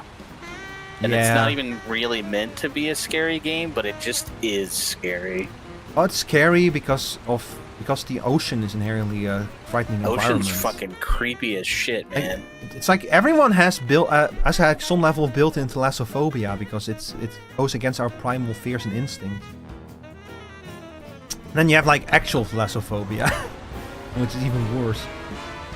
You know, I know that there's been like a lot of recourse over Subnautica 2 and then like the developers, but I actually heard some good news about them, like that they broke free of the whoever it was that was trying to screw up their development or own the company or something like that. I can't remember what it was, but you know. Yeah, so the full story is that Krafton bought up Unknown Worlds, who made the Subnautica games, and like they funded them making Subnautica 2, which was going to have multiplayer. And the CEO of Krafton made like a deal with them to have to give them like a big bonus if they were able to make a certain amount of money before the end of 2025. And the way that the Subnautica devs have worked is they release Subnautica in early access relatively early on in development. So that they can get like so that for a big portion of development they can get a lot of user feedback. It's worked. They've done that for Subnautica. They've done that for Below Zero. Everyone is on board for that. Everyone understands. But if you buy the early access, you get an unfinished game because this is the part where they're going to collect feedback and such. You know. So everyone is on board for that. And they wanted to do that for Subnautica 2. And the CEO realized, wait a second, if they do that before the end of 2025, people are going to buy that game. And I'm gonna have to pay these guys a big bonus, and I don't want to do that because I'm gonna look bad in front of the other CEOs. So he tried to come up with a way to sabotage that. What did he do? He went to ChatGPT and asked ChatGPT, how do I stop them from claiming this bonus? And ChatGPT told him, it's very simple. You commit fraud. You accuse the owners of the studio of malpractice and of incompetence. And you oust them. So that's what he did. And the owners of he fired the owners of the studio. He accused them of like all kinds of things. The owners fired back at him, saying like, you cannot do this. All this stuff is bullshit. And during the court case, it came out that the CEO asked an AI, and the AI told him to do all of this shit. So that put Krafton in a huge problem because they committed fraud and they asked an AI to do it. They've been trying to like hide documents or something as well, I think. Been trying to cover shit up. So by turning it into like this whole stuff, it became a huge problem for them. And so at the end of the day, the owners came back. The CEO of Krafton, I cannot imagine him still working there. Like, you can get away with a lot as a CEO, but not this. I don't think you survive something like this as a CEO. And so now Unknown Worlds has been set free, which I can only assume was probably the settlement. Like, so basically Krafton financed the first half of development of Subnautica 2, and now they have nothing to show for it. But hey, they don't need to pay them the bonus. They just like they bought a company and now they had to let them go without getting anything out of it, so you know. Well, yeah, so the Subnautica 2 devs are now like actually in control and working on the game again. They're free again. They're free, the owners are back, and they're gonna do what they were... I think that they were actually planning on starting early access in May. So the next month, I think. So we're probably gonna be able to try out the early access version of Subnautica 2 very soon. I'm probably gonna do what I did for Below Zero. I'm gonna buy the early access version, I'm gonna play it once, I'm gonna go like, yep, this is Subnautica, and it sure is an early access, and then I don't touch the game until 1.0. Are you gonna play 1.0 co-op or solo? I haven't decided yet. Like this, I only found out about this yesterday that the game was probably going to come out in early access in May. It was supposed to come out in early access last year, but after the whole Krafton bullshit, that didn't happen. So, but hey, if the game's actually out and such, I'll take a look at it. And if you are interested in playing it in co-op, we could try it out in co-op. Or someone else. Yeah, I might be. I did play Subnautica 1 at your recommendation. Mm-hmm. And it was spooky, but I got through it. But if it's anything like the beta for like the early access for Subnautica Below Zero, it's gonna be very crusty. Yeah. Yeah, I'd probably only play the co-op once the game is finally finished. Like especially with Below Zero, you could kind of like they overhauled pretty much every aspect of that game. Like especially the story was completely different. Let's see, complete wooden surface, real section, here we go. Man, really, 5 spaces for this? I'm afraid of this area. I don't like this. It is straight up 5 spaces here, that's crazy. It looks like it could easily fit in 4. Oh well. Sadly, a lot of people play it compared to stuff like Euro Truck. I feel like the Snowrunner has its own share of fans. Feels like it's a pretty big community. Like nowhere near Euro Truck or American Truck Simulator player base, but still a pretty big player base for for a game where you spent a lot of your time stuck in the mud.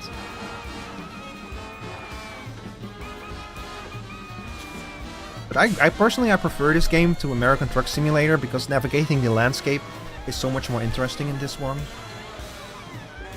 Okay, now we go back to the hardened road and we follow it basically all the way back up to the exit here, yeah. And I think I have a field truck here somewhere, which I'm probably gonna use now. Chevrolet, this one, yeah, okay, there it is. Yeah. Okay, we're gonna drive up to this bend and then we're gonna refuel over here.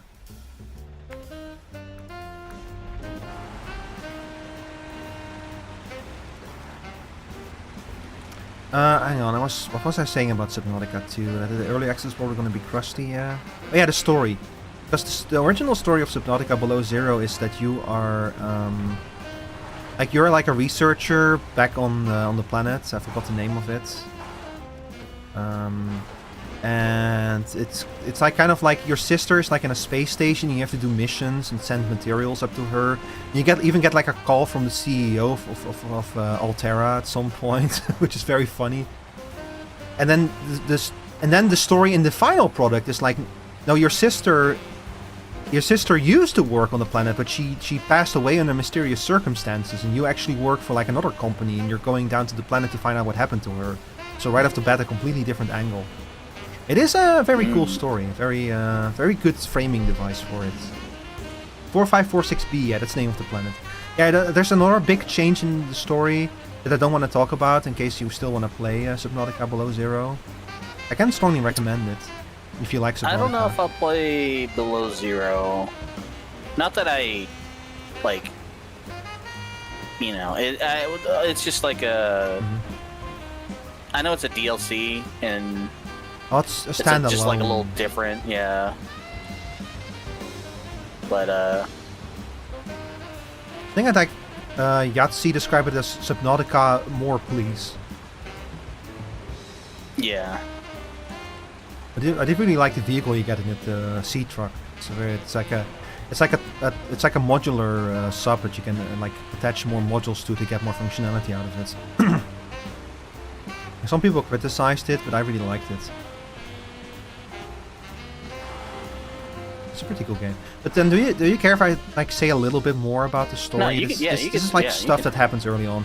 Like you meet. So in the first game, they mentioned the ancestors. You know, like the aliens that used to be on 4546b and that left.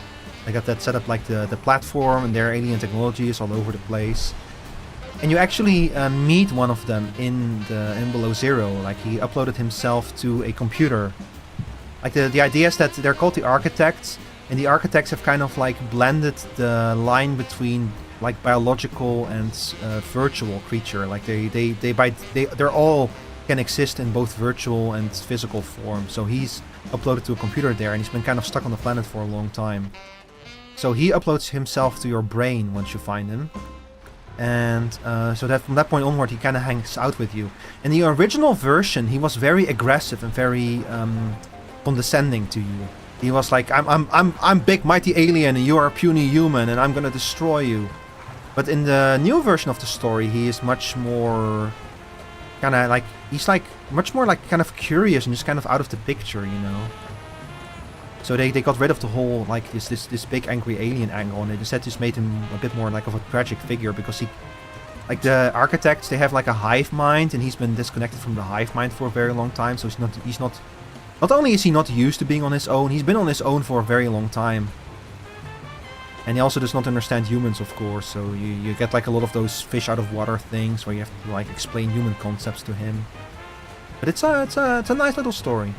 The only downside is that it becomes the game starts with you trying to figure out what happened to your sister, and the whole alien plot line with him is like kind of a secondary thing that happens. But it becomes the main storyline over the course of the game. It actually is what leads you to the ending of the game, while the whole sister thing kind of starts to become the secondary storyline. Like, I literally accidentally hit the end of the game before figuring out what happened to my sister. So I had to go back in the game and go to the right place and figure it out and everything.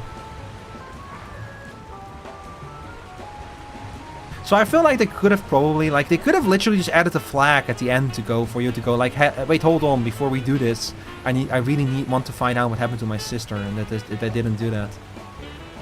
But other than that, like, it's good enough, you know. It's like, it's one of those things where it's just there as kind of a little way to, just like the story in Subnautica 1 was really there to kind of give you a reason to push onwards. Yeah. It's pretty much the same as Subnautica 2, where yeah, the story is good and it's kind of interesting, because there's been researchers on 4546B for a while, like just a handful of them, so you keep finding the logs from the same few people.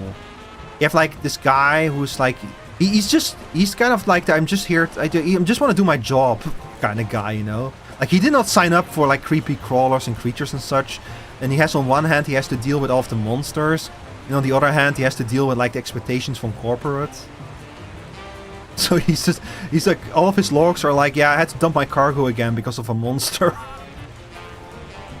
And you find like this really slick corporate type who fucking called his daughter like Prospera or something. Like, he's like the kind of guy where just the way that he talks in his logs, you get the creeps from him, you know. Like this guy where you can tell that he's full corpo. And that kind of stuff. It's just very fun. Never go full corpo. Yeah, he went full corpo.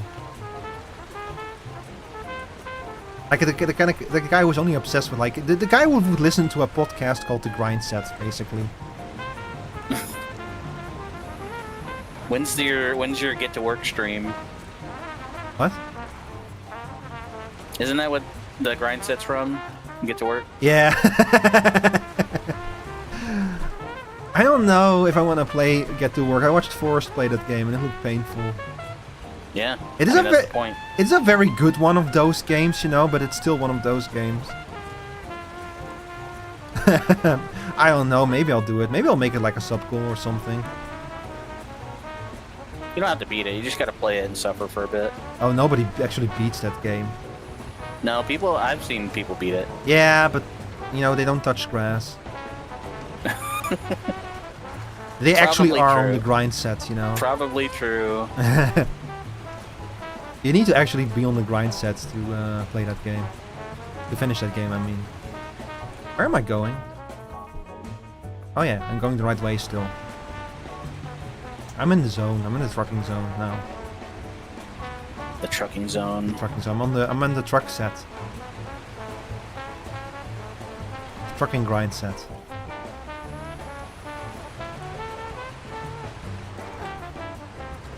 Oh my god, I might actually be getting out of this Yippee! section.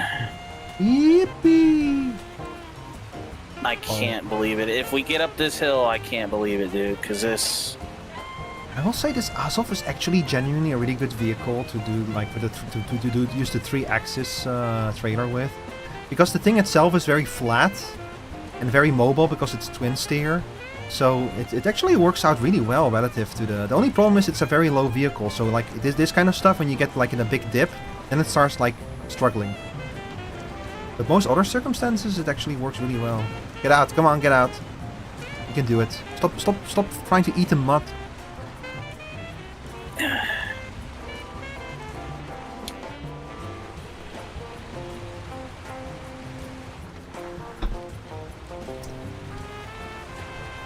I just gotta make it to the telephone pole. You can do it. I believe in you. And we're so close. I forgot to refuel. I even set a fucking wave mark and I completely forgot to refuel. It's okay, this truck is at least not... This truck doesn't... We still have plenty of fuel left. I'll probably refuel somewhere else, if necessary.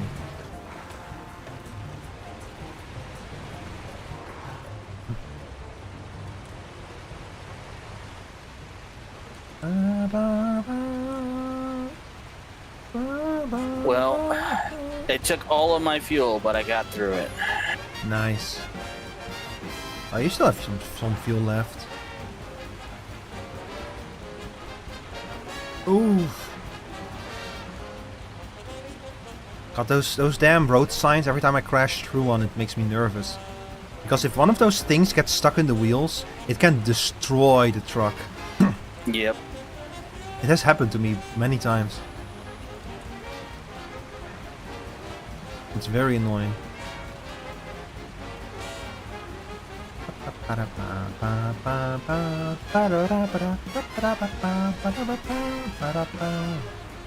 only want to drive through this. Hey audience, what is your favorite Final Fantasy game? Ooh, loaded question. Yeah. Can be for any reason. Any game in the series. Can even be the spin-off games, but I'm curious.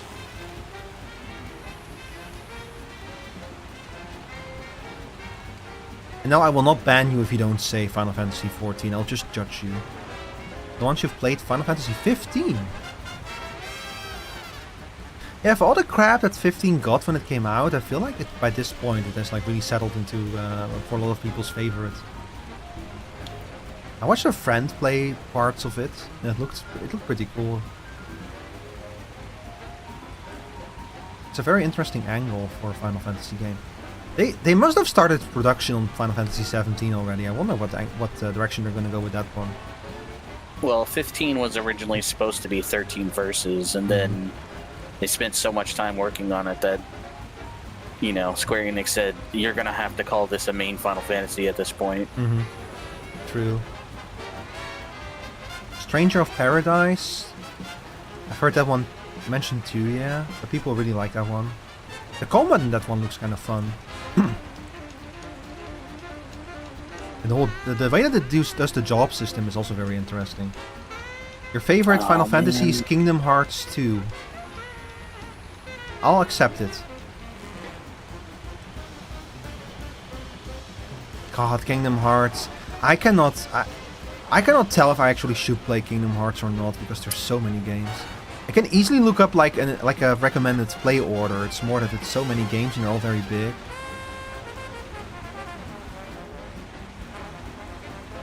So I don't know if I don't know. I kind of want to play them. It's Sakaria MBXLL. Welcome in. Thank you for the follow. I kind of want to play them, but also they intimidate me kind of. Hi Sora. Kingdom Hearts? Yeah. You'd probably be fine just playing like 1 and 2.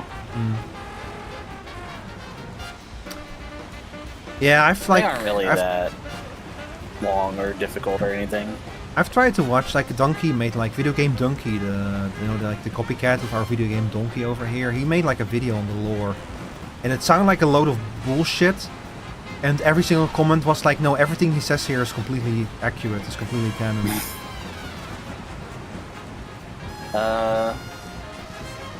So technically, I've been spoiled on the story of Kingdom Hearts, but when your story is that complicated, can you really spoil someone on it? When they don't remember it? Yeah, I would say, like, that's definitely the meme, is, like, the lore of Kingdom Hearts is all over the place. I think if you go, haha, Disney, Square Enix, Final Fantasy game, and just play it, like, then you'll just enjoy it, but yeah, that's probably... if you're like, I want to know what a Heartless actually means, and what is a nobody? What is this organization trying to do? Who is this guy? Wait, why is he a clone of this guy? Is nobody's husk? You know, like once you start trying to get into that, and Mickey Mouse starts explaining alternate reality theory to you, like then that's when you're like, okay, maybe this game did go off the deep end a little bit. Like honestly, I had like a moment in Ark Knights where I reached a point where I was like, I'm starting to stop caring about the backstory and the lore because it's getting too complicated. So what I'll do with Kingdom Hearts, probably if I end up actually playing those games, is I'll probably like approach them like you said, like funny Final Fantasy Disney game. I'll probably try to get into the story and the lore and understand things, but when it hits that critical mass where I just kind of stop caring, I'll probably just stop bothering with that stuff. See, that's like if you play Kingdom Hearts 1. Yeah. That Kingdom Hearts 1 is just haha funny Disney Square Final Fantasy game. Mm-hmm. Like, it's really like it does begin the like there is like you will realize if you play any game beyond that. Oh, this is like okay, they put some tiny little like suggestions about things in the game when you look back at it. Mm-hmm. But if you just play it at the time, it's just gonna be like haha funny game, you know. Mm-hmm. Yeah. Okay, turn left here. That said, I think everyone generally feels like Kingdom Hearts 2 is the better Kingdom Hearts. Mm-hmm. You think you're understanding it, and then it's revealed Donald Duck is one of the strongest mages in Final Fantasy history. Yeah, I heard about that meme. Yeah. Yeah. He's the most powerful mage in Final Fantasy history, but he will still not heal you until you heal yourself. He's just like a black mage who's forced to work as a white mage. You know, he's Stola. Was Y'shtola forced to work as a white No, mage? I mean more like Y'shtola kind of has like spells from both black and white magic spells, or rather both thaumaturge and conjuries magic. Like I think that her job, when you take her as a trust, is like some kind of like one of those NPC only jobs. You know, like some kind of you know the ones. Yeah. Like some kind of Charlatan version of like a mage that has access to both schools of magic. And a little bit of astrology in there as well. Even Donald himself stating he thinks Goofy is the stronger one of the two. Really? I don't know. See, the thing is, I don't know if I'm prepared to hearing words like the door to the darkness being uttered in like Mickey's voice or Goofy's voice. You know, like fucking Final Fantasy-ass terms and explanations being said by Donald. I don't know if I'm mentally ready for that. Of course, Sora. That's the Keyblade. That will allow you to open the door to darkness. Can you imagine them in like Final Fantasy 14? Of course, Warrior of Light. Oh, those are Assassins over there. They're gonna sunder the world. Oh, hi, Monique Ackerman. Welcome in. Your Goofy is terrible. I know. But it did make me laugh. Fucking in the Aladdin video, people say that my Goofy sounds Scottish, and I cannot kinda hear It did. Yeah, you kind of had a Scottish Goofy. Well, I'm from Scotland. Scotland the brave.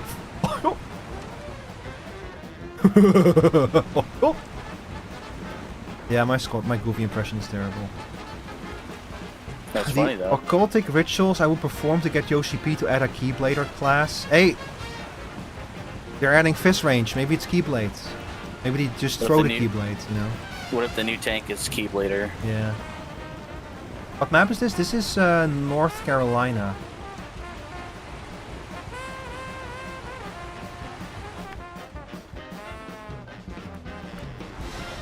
Why did you make a clip out of that? Oh god. Oh gosh.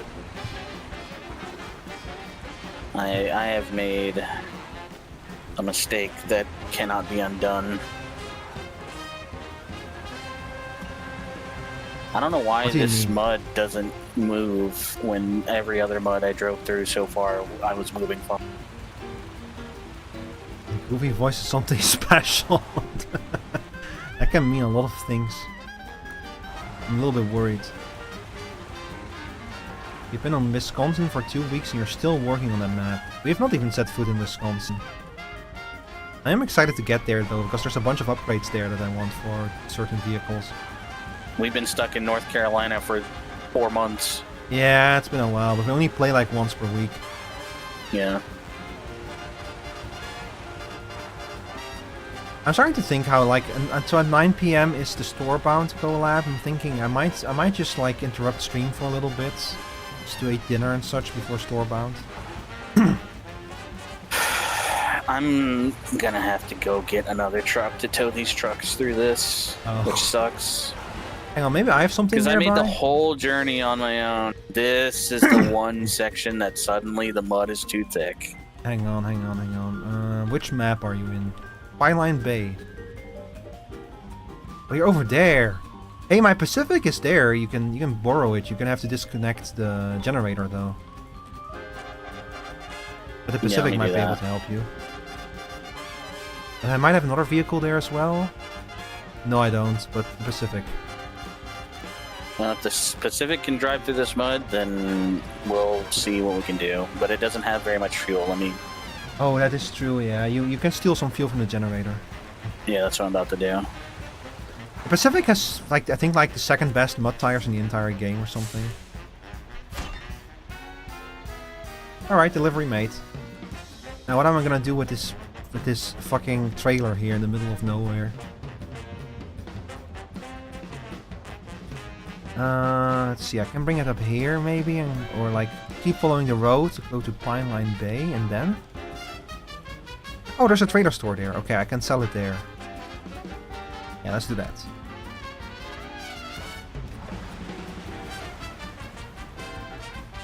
Hang on, I do need 2 medium planks. If I stop my engine...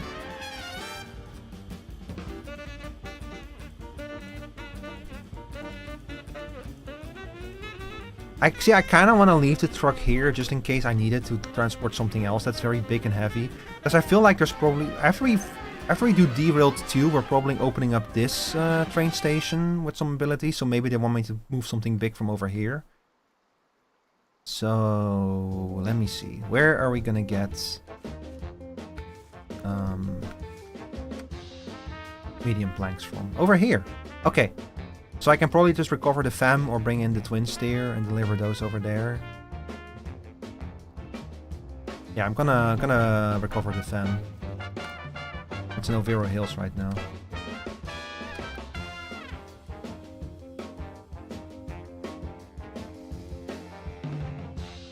As of 7 is a good truck, but it's way too low. Pacific P16 has the best OHD off-road tires. It doesn't have muds. Yeah, but you know what I mean.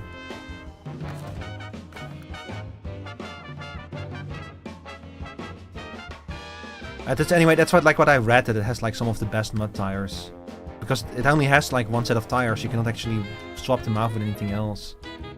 Well, Is it working? It was working fine until I got stuck in the mud. Oh no. Damn it. Okay, I could send in another truck maybe to see if I can do something for you. And I was hoping that would work because the Pacific has done good service to me in the past. It should have the long winch on it, so maybe you'll be able to winch yourself free. Okay, there's nothing to winch onto.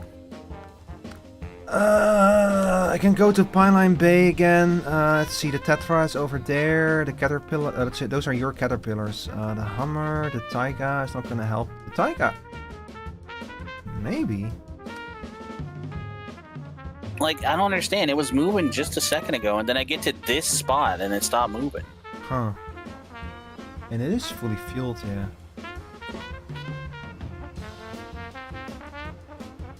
Okay, what is...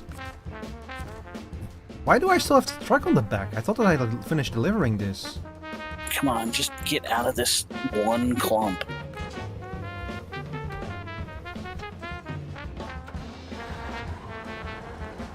Get this thing off of me.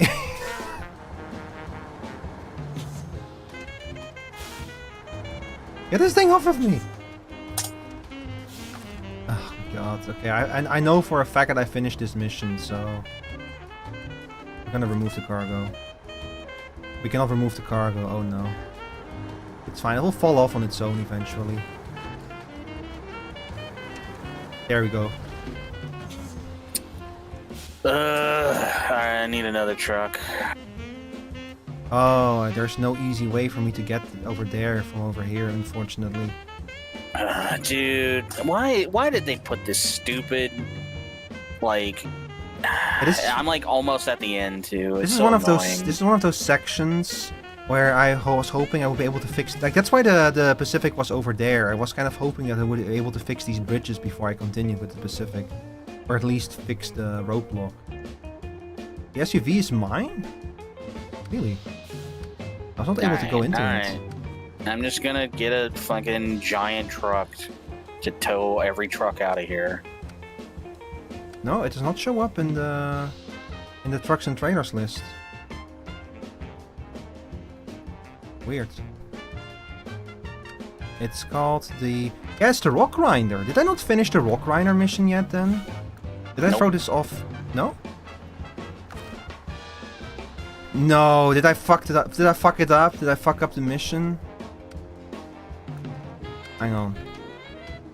I got a million years to get there too. Deliver to the workshop. Logical solution. Hold on. I need to find this mission. Running dry.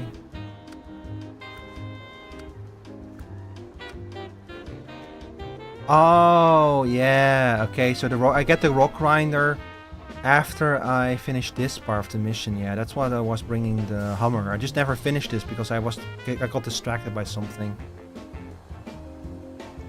Okay, I can bring this truck over here over to the other side, but I'm gonna have to use the ferry. I'm bringing the big truck, panic button truck. Yeah. Okay. Actually, let me check if I have something in Flatland near. Oh, really? No.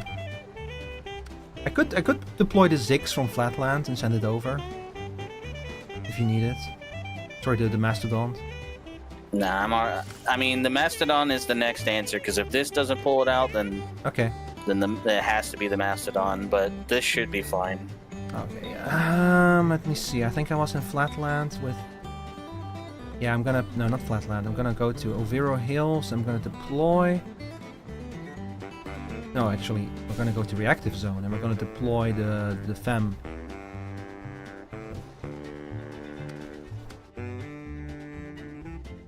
I just didn't want to have to drive all the way around the lake to tow these trucks, but...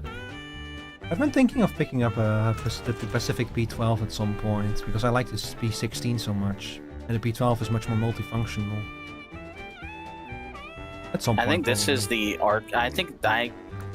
I think this one's called the Arctic Pacific or something like that. It might be, yeah. Like the P16 is literally a P12 cabin, like mounted on a much bigger frame, basically. It's just P16 is just like the big brother of the P12. But they're both logging trucks. Yeah, I know this one is like only used for logging. P12 has a weaker engine, yeah. I mean, I was thinking of picking up the bigger brother of the Dairy Longhorn, but that one is apparently also a little bit underpowered. Arctic is an Azov, not a Pacific. Oh, our Azov, yeah, that's what it is.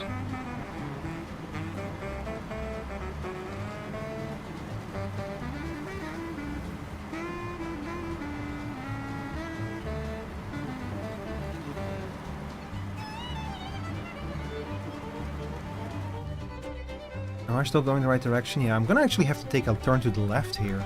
That's kind of interesting. I don't know if I've been to this warehouse before. If I have, it's a very long time ago.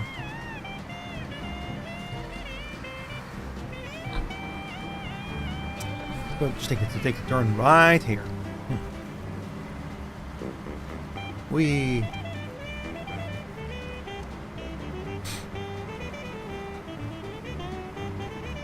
So, audience, my question earlier to y'all, their favorite Final Fantasies. Anyone else have something they want to share there?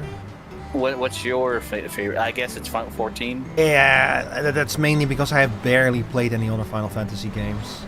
So it's like kind of, like it kind of wins by default in that way, you know.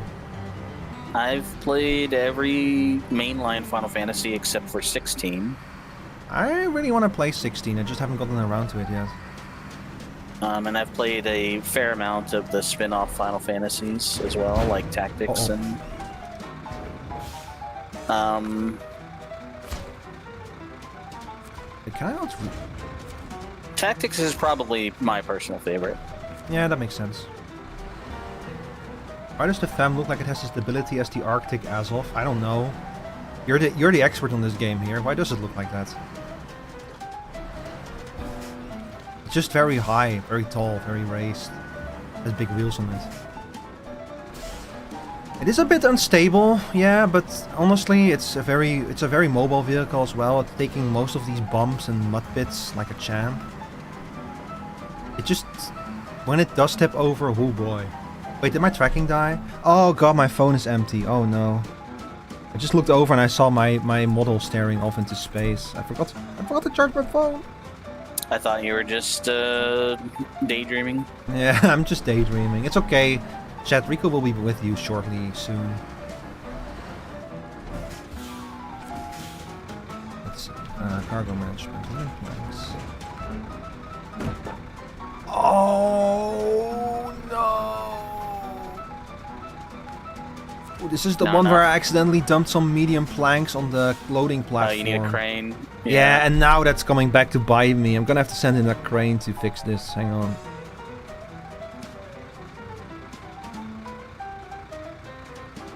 Okay, tracking is coming back, chat, in a sec.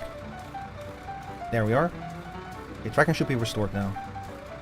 So what I'm gonna have to do is I'm just gonna have to park here and send in anything with a crane. I forgot about that. That's stupid of me. It is, you're gonna need at least a, like, medium or heavy crane. Yeah, I'll just, like, quickly plop a crane. I probably still have a vehicle, or I can send in the cat. The cat isn't doing anything right now. Yep, I'm gonna recover the cat real quick. That one is in Flatland. The GMC MH9500 is a really good highway truck. Used it for 3 missions with minor problems. I don't know if I have that one. I probably do. And another thing that I like about this game is that over time you slowly start to develop your own approaches and strategies and your own favorite trucks to like solve particular problems. The Caterpillar has been my crane for like a long time. The FEM has been recently for me a pretty big contributor. Yeah, the FEM is great for transporting lots of large amounts of cargo because it's relatively mobile. It's very high, so it can go to mud pits well, and it has a cargo bed with 4 spaces in it. Its only downside is it's like cabin steering, but yeah, it's I don't know if that's necessarily a downside. It's just you have to get used to it. But the problem is that the slightest bump or like little deviation in the road in the cabin, it gets a mind of its own. That's the big downside. Yeah, it does good in mud, but it does bad over gravel and rocks. Yeah. That's the problem. And the twin steer has kind of the advantage that because it's a twin steer, it's like it does not get derailed very easily, but the downside is it's very low, so it gets stuck more easily. And turn radius is terrible. And I originally got the Azov because I was looking for a truck that could have like a 3 space bed to have like something that could carry 3 cargo without like needing like the 4th cargo, you know. But the Azov was very quickly turning into one of my favorite trucks, especially after what I saw it just do, like the ease with which it was able to like bring that heavy trailer over with the things on it. Very good truck. Very happy with it. I'm happy. I should get one. I should see if I could get one of those because the 2 Azovs that I have, they're both highly specialized. They don't have versatility to them. They just do their one job, but they do their one job really well. Yeah. The twin steer is your main 4-slot go-to truck. Yeah, that's fair. It's also like the interesting thing about it is that it's a truck that you actually get. Okay, this is not gonna work. That it's a truck that you actually get in your first map in Michigan. Like I almost missed it because it's kind of away in a corner. So it's like a vanilla truck. It's like basically your first 4-slot truck as well. And it's capable of carrying wide loads, which I feel like the game really should do a better job of telling you which loads are heavy, are like wide loads and which aren't. Because that's like something that I didn't even realize was like a thing until I ran into the problem.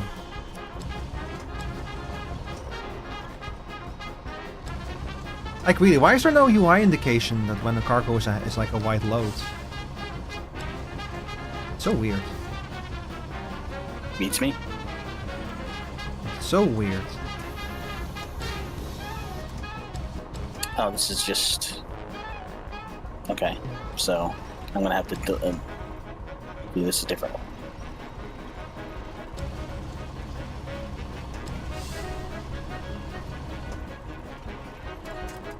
Okay, that should do the trick.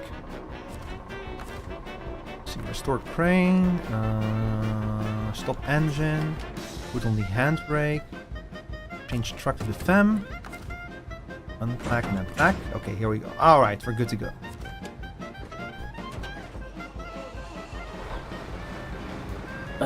Maybe I just leave that there and get... Oh, now it's gonna be in the way. I'm really happy that we saved the medium planks here now, because this mission is gonna become super easy, because there's literally 2 of them right next door. Yeah, we tried to conserve the limited resources as much as we could. Yeah, and I'm happy we did now, because once I fix this train station, it's probably gonna open up with medium planks in this area, so we'll not need the warehouse anymore.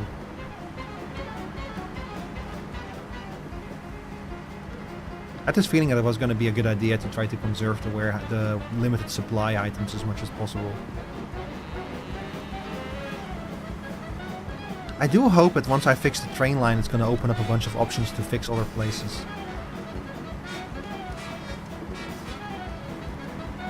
All I gotta do is get back onto the road with the log trucks, and we're back in business.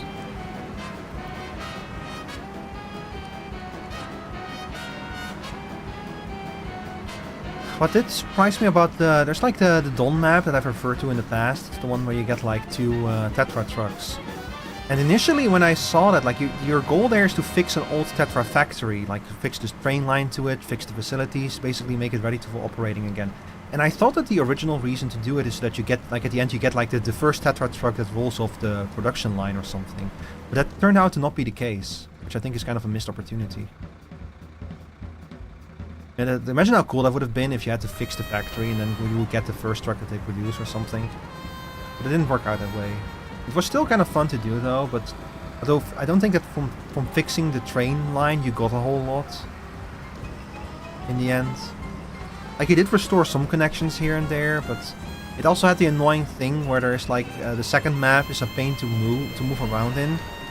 And you have a sawmill on the second map, but it's like a sawmill where you have to deliver logs to get planks out of it. And the logging camp is like somewhere in the center of the map, like almost impossible to get to because of all the mud.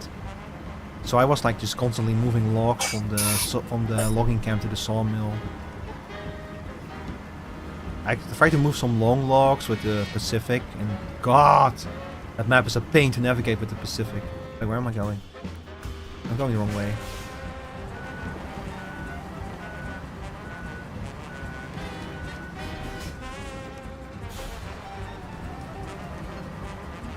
Did you get the Pacific out of the mud? Yeah, I'm putting it back over with the generator. Okay. You can just leave it there. You don't need to like put it all the way back in place. It's more so there because I wanted to see if I could fix the bridge before I fixed this generator. I was gonna sell it at the trailer store in the flatlands. Oh, you brought that one, the big one. This truck is if I want to tow something, this is the truck. Yeah, I can imagine that. Yeah, with how big it is. It's like a truck you take into the Arctic. Yeah, I think it's called. It is the Arctic Azov. Mm. Or it might be Antarctic actually. Chris and we came up with like an idea for a sequel to Snowrunner. And because the prequel to this, the previous game was called Mud Runner and this one is Snowrunner, so we came up with the idea of Sand Runner. And have like be the central feature be like desert maps with a lot of sand in them. Because driving over sand is going to be a very different challenge again from driving over mud. You need treads and Yeah. maybe like what are they called? Or you could do stuff with like more elaborate terrain deformation if you like drive over dunes. Yeah. Could see something with that. They already have much more elaborate terrain deformation in roadcraft. You know, where you have to like pour sand and it actually like glides down and changes shape like sand would. You're from the country where the Pacific trucks are made. You're from Canada?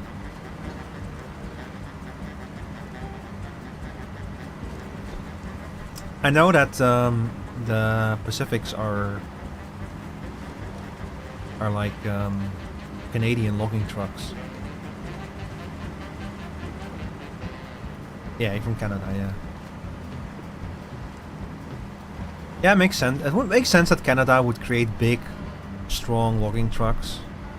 I mean, there's a lot of logging in Canada. Yeah, a lot of logging industry there.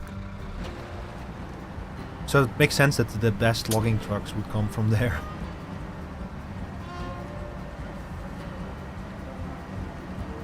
They actually, like in a recent DLC, they added like logging, like actual logging vehicles to roadcraft. Like that machine that like grabs a tree and cuts it down and then removes all the branches in a single go. They added one of those to roadcraft. Can we make it around that?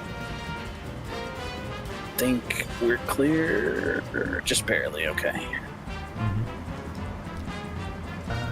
All right, just gotta deliver this up to the road, then come back down and get the other one.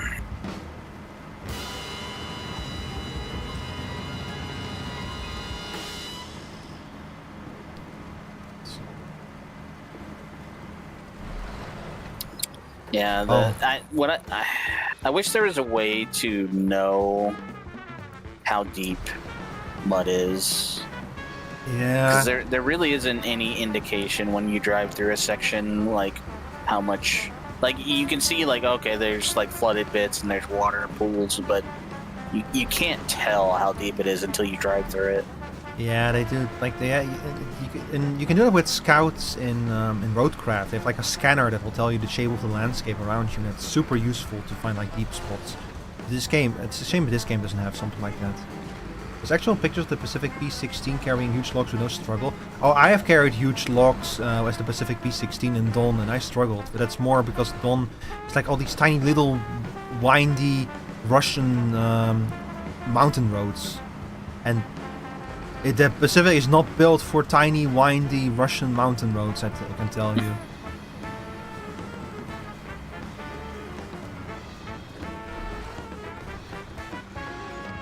Let's see, where do these go? Okay, we go off the road there. And then up there.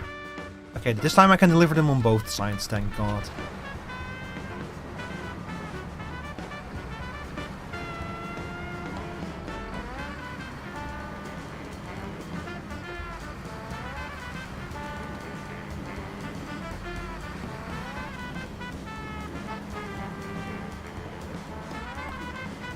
Oh man, could you imagine if I was approaching it from the wrong side again? That would be so fucking funny.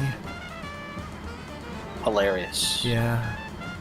I would probably quit the game and uninstall OBS and go live on a mountain. Become log trucking. Yeah, I would like move to Canada and become like a logging trucker, yeah. Out of shame. Yeah, and then one day someone figures out, hey, aren't you that streamer who like took the wrong direction with his truck and tipped over? And I'll go like, no.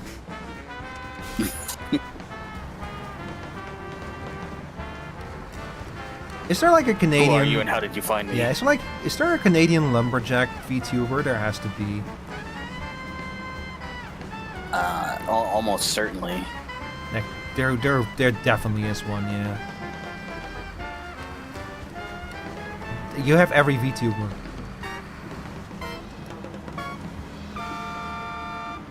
We live in the golden age of VTubing. There's so many VTubers. The golden age of V-tubing. Yeah. Hey, nice, some money. Or is it the dark age of streaming? Instead of the dark age of the law. I can just about see the train with our gear heading this way. Let's take a quick break before I give you your next round of jobs. Oh, you really don't have to. You got your F750 stuck? Many such cases. Okay, let's see. What did that open up? I think once I deliver these logs, that's gonna be it for me. Because I think I've literally spent 4 hours on this one trek. That's fair.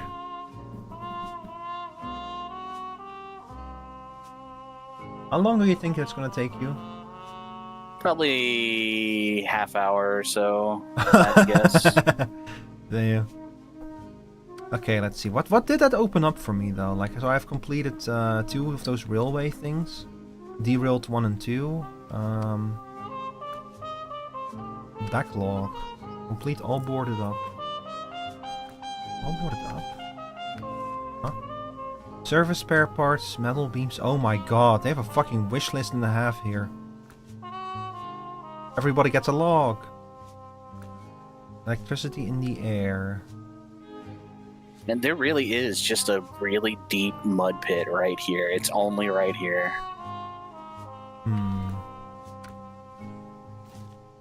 So now the train is fixed here. Where does the train actually end up in this area? I don't see it anywhere. It might not even end up in this area specifically. Oh fuck. Didn't mean to travel there. Okay, hang on. So we fixed the Overo Hills train line. Boy. Does it go to the reactive? Yeah, so the Overo Hills train line goes to reactive zone, which I fixed as well. So the reactive zone train line goes back to the north. It does not go to Pineline Bay. Okay, I'm starting to like realize how this is shaped. But what did it do for me?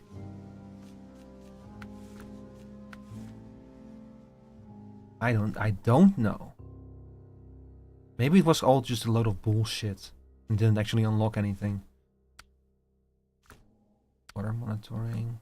Clear picture. Ow. Hi, Bloodia. Oh, we do only... I was thinking you haven't been piped in a minute. Yeah, it's been a little while. There's one more mission from the actual nuclear power plant where you have to like deliver some containers. We've got a train waiting at the station. Is that one new? Now that the train station is accessible, that they can actually move nuclear waste out of here. It might be. We have to deliver to the waste containment facility. 4 secure containers, but first we have to go to the nuclear power station. And I don't know if those containers are 1 or 2 size. I could probably load up the FAM and bring it here and see what happens. Yeah, the FAM is here anyway, so... that should not be too difficult. We just go, let's see, we continue following the train tracks until we get over here.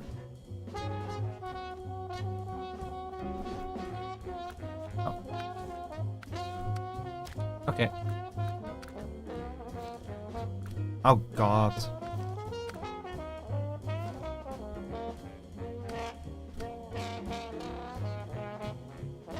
It did say recommend a vehicle with a crane, so I might have to... this vehicle's probably not going to work out, but we'll see how far we get with it.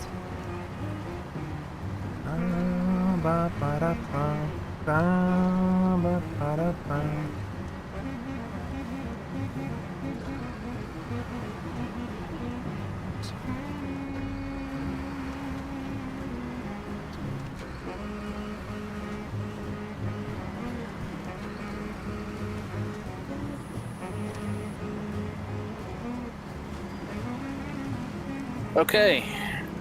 It's been a while, but the train is finally... Train is pulling out of the station now? Nice. Pulling out of the station. Oh, that, you really have just been working on this the entire time. Yep. Me taking care of some smaller jobs while you were like delivering the mullet load of wood. I mean, I did choose to deliver it in a way. I mean, the thing about it this way is like either I do one massive trip with 2 trucks like this, or I do this twice with 1 truck. That's fair. And also, I think I probably saved time by doing it this way. So Even though Scottish Girl YouTube, thank you for the follow. Appreciate it. Let's see. must have liked your goofy impression. Yo.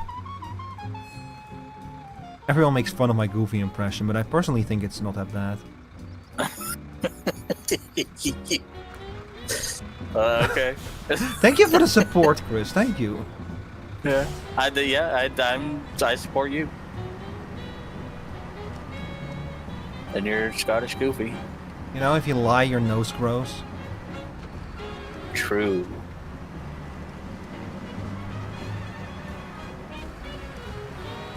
I was thinking of taking the upper road and grabbing the upgrade, but I feel like trying to do that in the fam is just asking for disaster, so I'm not gonna do that. I'm gonna have to send a scout out here at some point and try to get those last 2 upgrades. Do you also know that the What is this? cells in your nose they never stop aging, which means they also never stop growing? Yeah, exactly. That's why your nose grows when you lie, because your heart Because starts we're always pumping lying, yeah. faster, and it pumps more blood to your nose, and your nose grows faster. So your nose actually does grow when you lie. I don't even know, like, would you even be able to see it on like a neutron microscope or whatever it's called, electron microscope? If you had a way to measure cells and atoms in your nose, maybe, I guess. But surely, yeah, I mean, they can see. We have microscopes that can see things even smaller than atoms, so... Oh, let me coast into the... Yes! What, did you make it? Look, here's the fuel station, and look at my fuel. I coasted into it. Where did your logs go? I delivered them. Oh. They delivered right there. you're Now I already gotta switch done. to my other truck. I cannot believe, so you ran out of fuel the moment you rolled into the fuel station? Yep. Holy shit. Is there even any point to it? Because you're done now, right? Once I deliver these 2 logs, I still gotta sell the trailers though. Ah. Oh, that's a lot of money. Oh, I can actually afford was- the bigger dairy now if I wanted to, but I don't know if I want anymore. That was a lot of money. I unlocked a warehouse for us over here, and Nice. now the journey is getting the trailers to a trailer store, which I think is across the ferry, and I might just pay the money for the ferry, to be honest. Yeah, just do it if you like. If it actually saves time, I'm at the point now where, like, when I look at the map and I'm like, okay, this actually would save me a lot of time, I just do it with the ferry.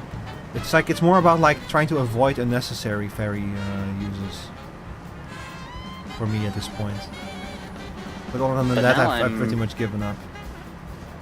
Now I'm fully fueled, Where the and heck am I going? that was perfectly calculated. I planned on getting stuck like that. Sure, why not? Just because I wanted a dramatic coast into the gas station. I've actually done that in real life, where I ran out of fuel. And just In my rolled into the gas station. I rolled like, I didn't roll into the gas station, but I rolled down the road and then like couldn't make it up the ramp into the gas station, so I had to park my truck on the side of the road, get out, take a fuel tank, go buy like a quick gallon, fill up my truck, and then go back and then drive it into the into the fuel station. Oh my god. I've gotten stuck on the side of the highway without fuel once. Oh, that's terrifying. Yeah, it was completely my own mistake. Well, it was not my... Okay, first of all, it was not my mistake because my fuel got stolen. But I should not have gone on the highway. I was like... Somewhere I was like convinced that I would be fine, that my fuel gauge was broken, and it wasn't broken. To this day, I don't know what I was thinking. Like, I should never have gone to the highway with my car in that state, you know? But I don't know. Somewhere I thought, like, you know, maybe the fuel gauge is just broken.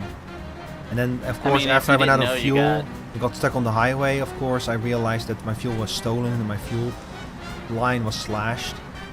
The worst part of it is I actually drove past a gas station on my way to the highway, and I actually wanted to refuel, and I would have found out that about the slashed fuel line if I did. But that day, of course, the gas station was closed. It's always open because it's an unmanned gas station. Storm. That one day it was the perfect storm, man. It was so awful. God, but I still don't know why I even tried it. I guess I wanted to get to work so badly.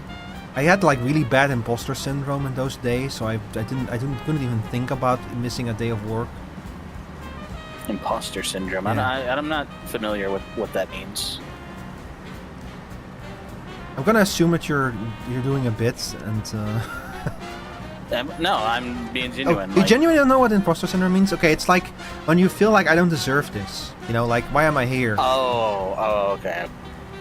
Like it's like I didn't know that was called imposter syndrome. I thought that was like you feel like an imposter in what you do. So I had that really badly back then. Like I constantly felt like I was like falling behind, not meeting expectations and such. Like it was only later that I realized, like, oh no, it's not my fault. It's the problem is that the place that I work at, they did almost no onboarding. They didn't do anything to actually help me settle into the job. The place just in general was really bad with getting people like settled in. That was why I felt like so lost and confused during my first few years there. But that's also part of imposter syndrome. Like you think that it's your fault and it isn't. What is it when you feel like you're actually an imposter? That's called sus guy syndrome. Because I've gotten hired before by, you know, like, it was something I knew I could do, but I had to lie about my credentials to get the job. Oh, but I ended up just figuring it out, you know? You know what I mean? That's fake it till you make it. Okay. But that's like, I guess that's like kind of like the opposite of the imposter syndrome, where imposter syndrome is kind of like you can do it but you think you can't, and I guess fake it till you make it is you can't do it but you think you can, or like I don't know, but yeah, that's fake it till you make it, I would say. I mean, I could do it, I just had to figure it out. Okay, so the good news is that I can totally carry all 4 of these in the fam. The bad news is I definitely need a crane. The worst news is I'm about to carry radioactive waste in a vehicle that's prone to falling over. I love Hello Kitty, welcome in. Yeah, it's a truck game. You know what's funny? I just checked my YouTube chat and I see that someone said hi like an hour ago, and the automod just didn't show it in my multi-chat. Chat, if you say set hi, it gets filtered out. I didn't even add it to the filter. People have been saying it in the YouTube chat so much, been spamming it so much that the automod just automatically added it to the filter, I think. So don't even bother. It's not even me, it's the automod that just gets rid of it automatically. It just learned it, I guess. I'm gonna have to send a crane over here, though. But, so I want to see what this warehouse has, now that it's accessible, like what can we get out of it? I think I might actually scoot around here with a truck. I want to see what these upgrades are about, so I'm gonna grab one of my scouts. But the scout that I specifically... Well, hang on. What scouts do I have in storage? Because I was thinking of picking the Mini Tatra. But the Mini Tatra might not be the right vehicle for this. Nah, we're grabbing the Mini Tatra. It's currently parked in the shoulder of the road over here.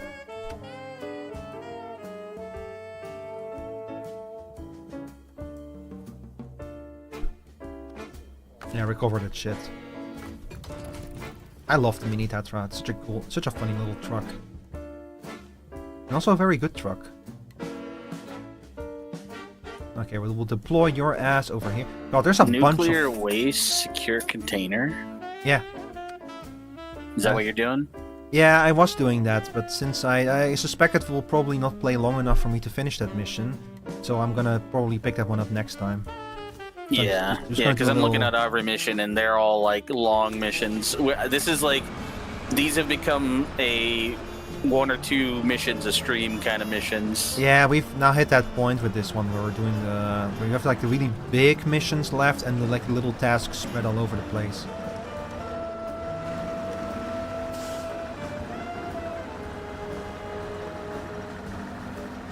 Funny thing about this truck is that it can barely drive in a straight line even when it's on a road. But its tires actually make it really effective at like floating over mud. And because it can carry a fuel tank on its back, it actually has like a huge range because you can just keep refueling yourself. So this thing is actually a surprisingly good exploration vehicle. Yeah. It's just like, it's probably because I'm driving on mud wheels on a hardened road that it's currently like driving like absolute garbage. Yeah, because mud tires have poor traction on. It tells you. It says like the traction on. That is true. Yeah, that's the reason why concrete is poor. It should get better over here. Nope. It did not get better, but it does get through things, I will say. There are a couple little scouts that are just like, they can power through if you figure out how to set them up. Yeah. This is theoretically one of them. Also, it has the autonomous winch in case it falls over, but I'm actually considering putting a stronger winch on it. But it just means that I have to be careful not to tip over with it. And I think that this thing would be very effective with a stronger winch.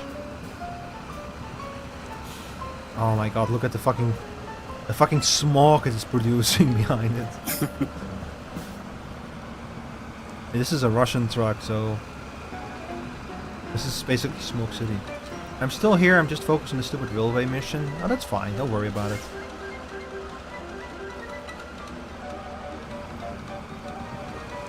Okay, come on. We're almost out of this shit, chat.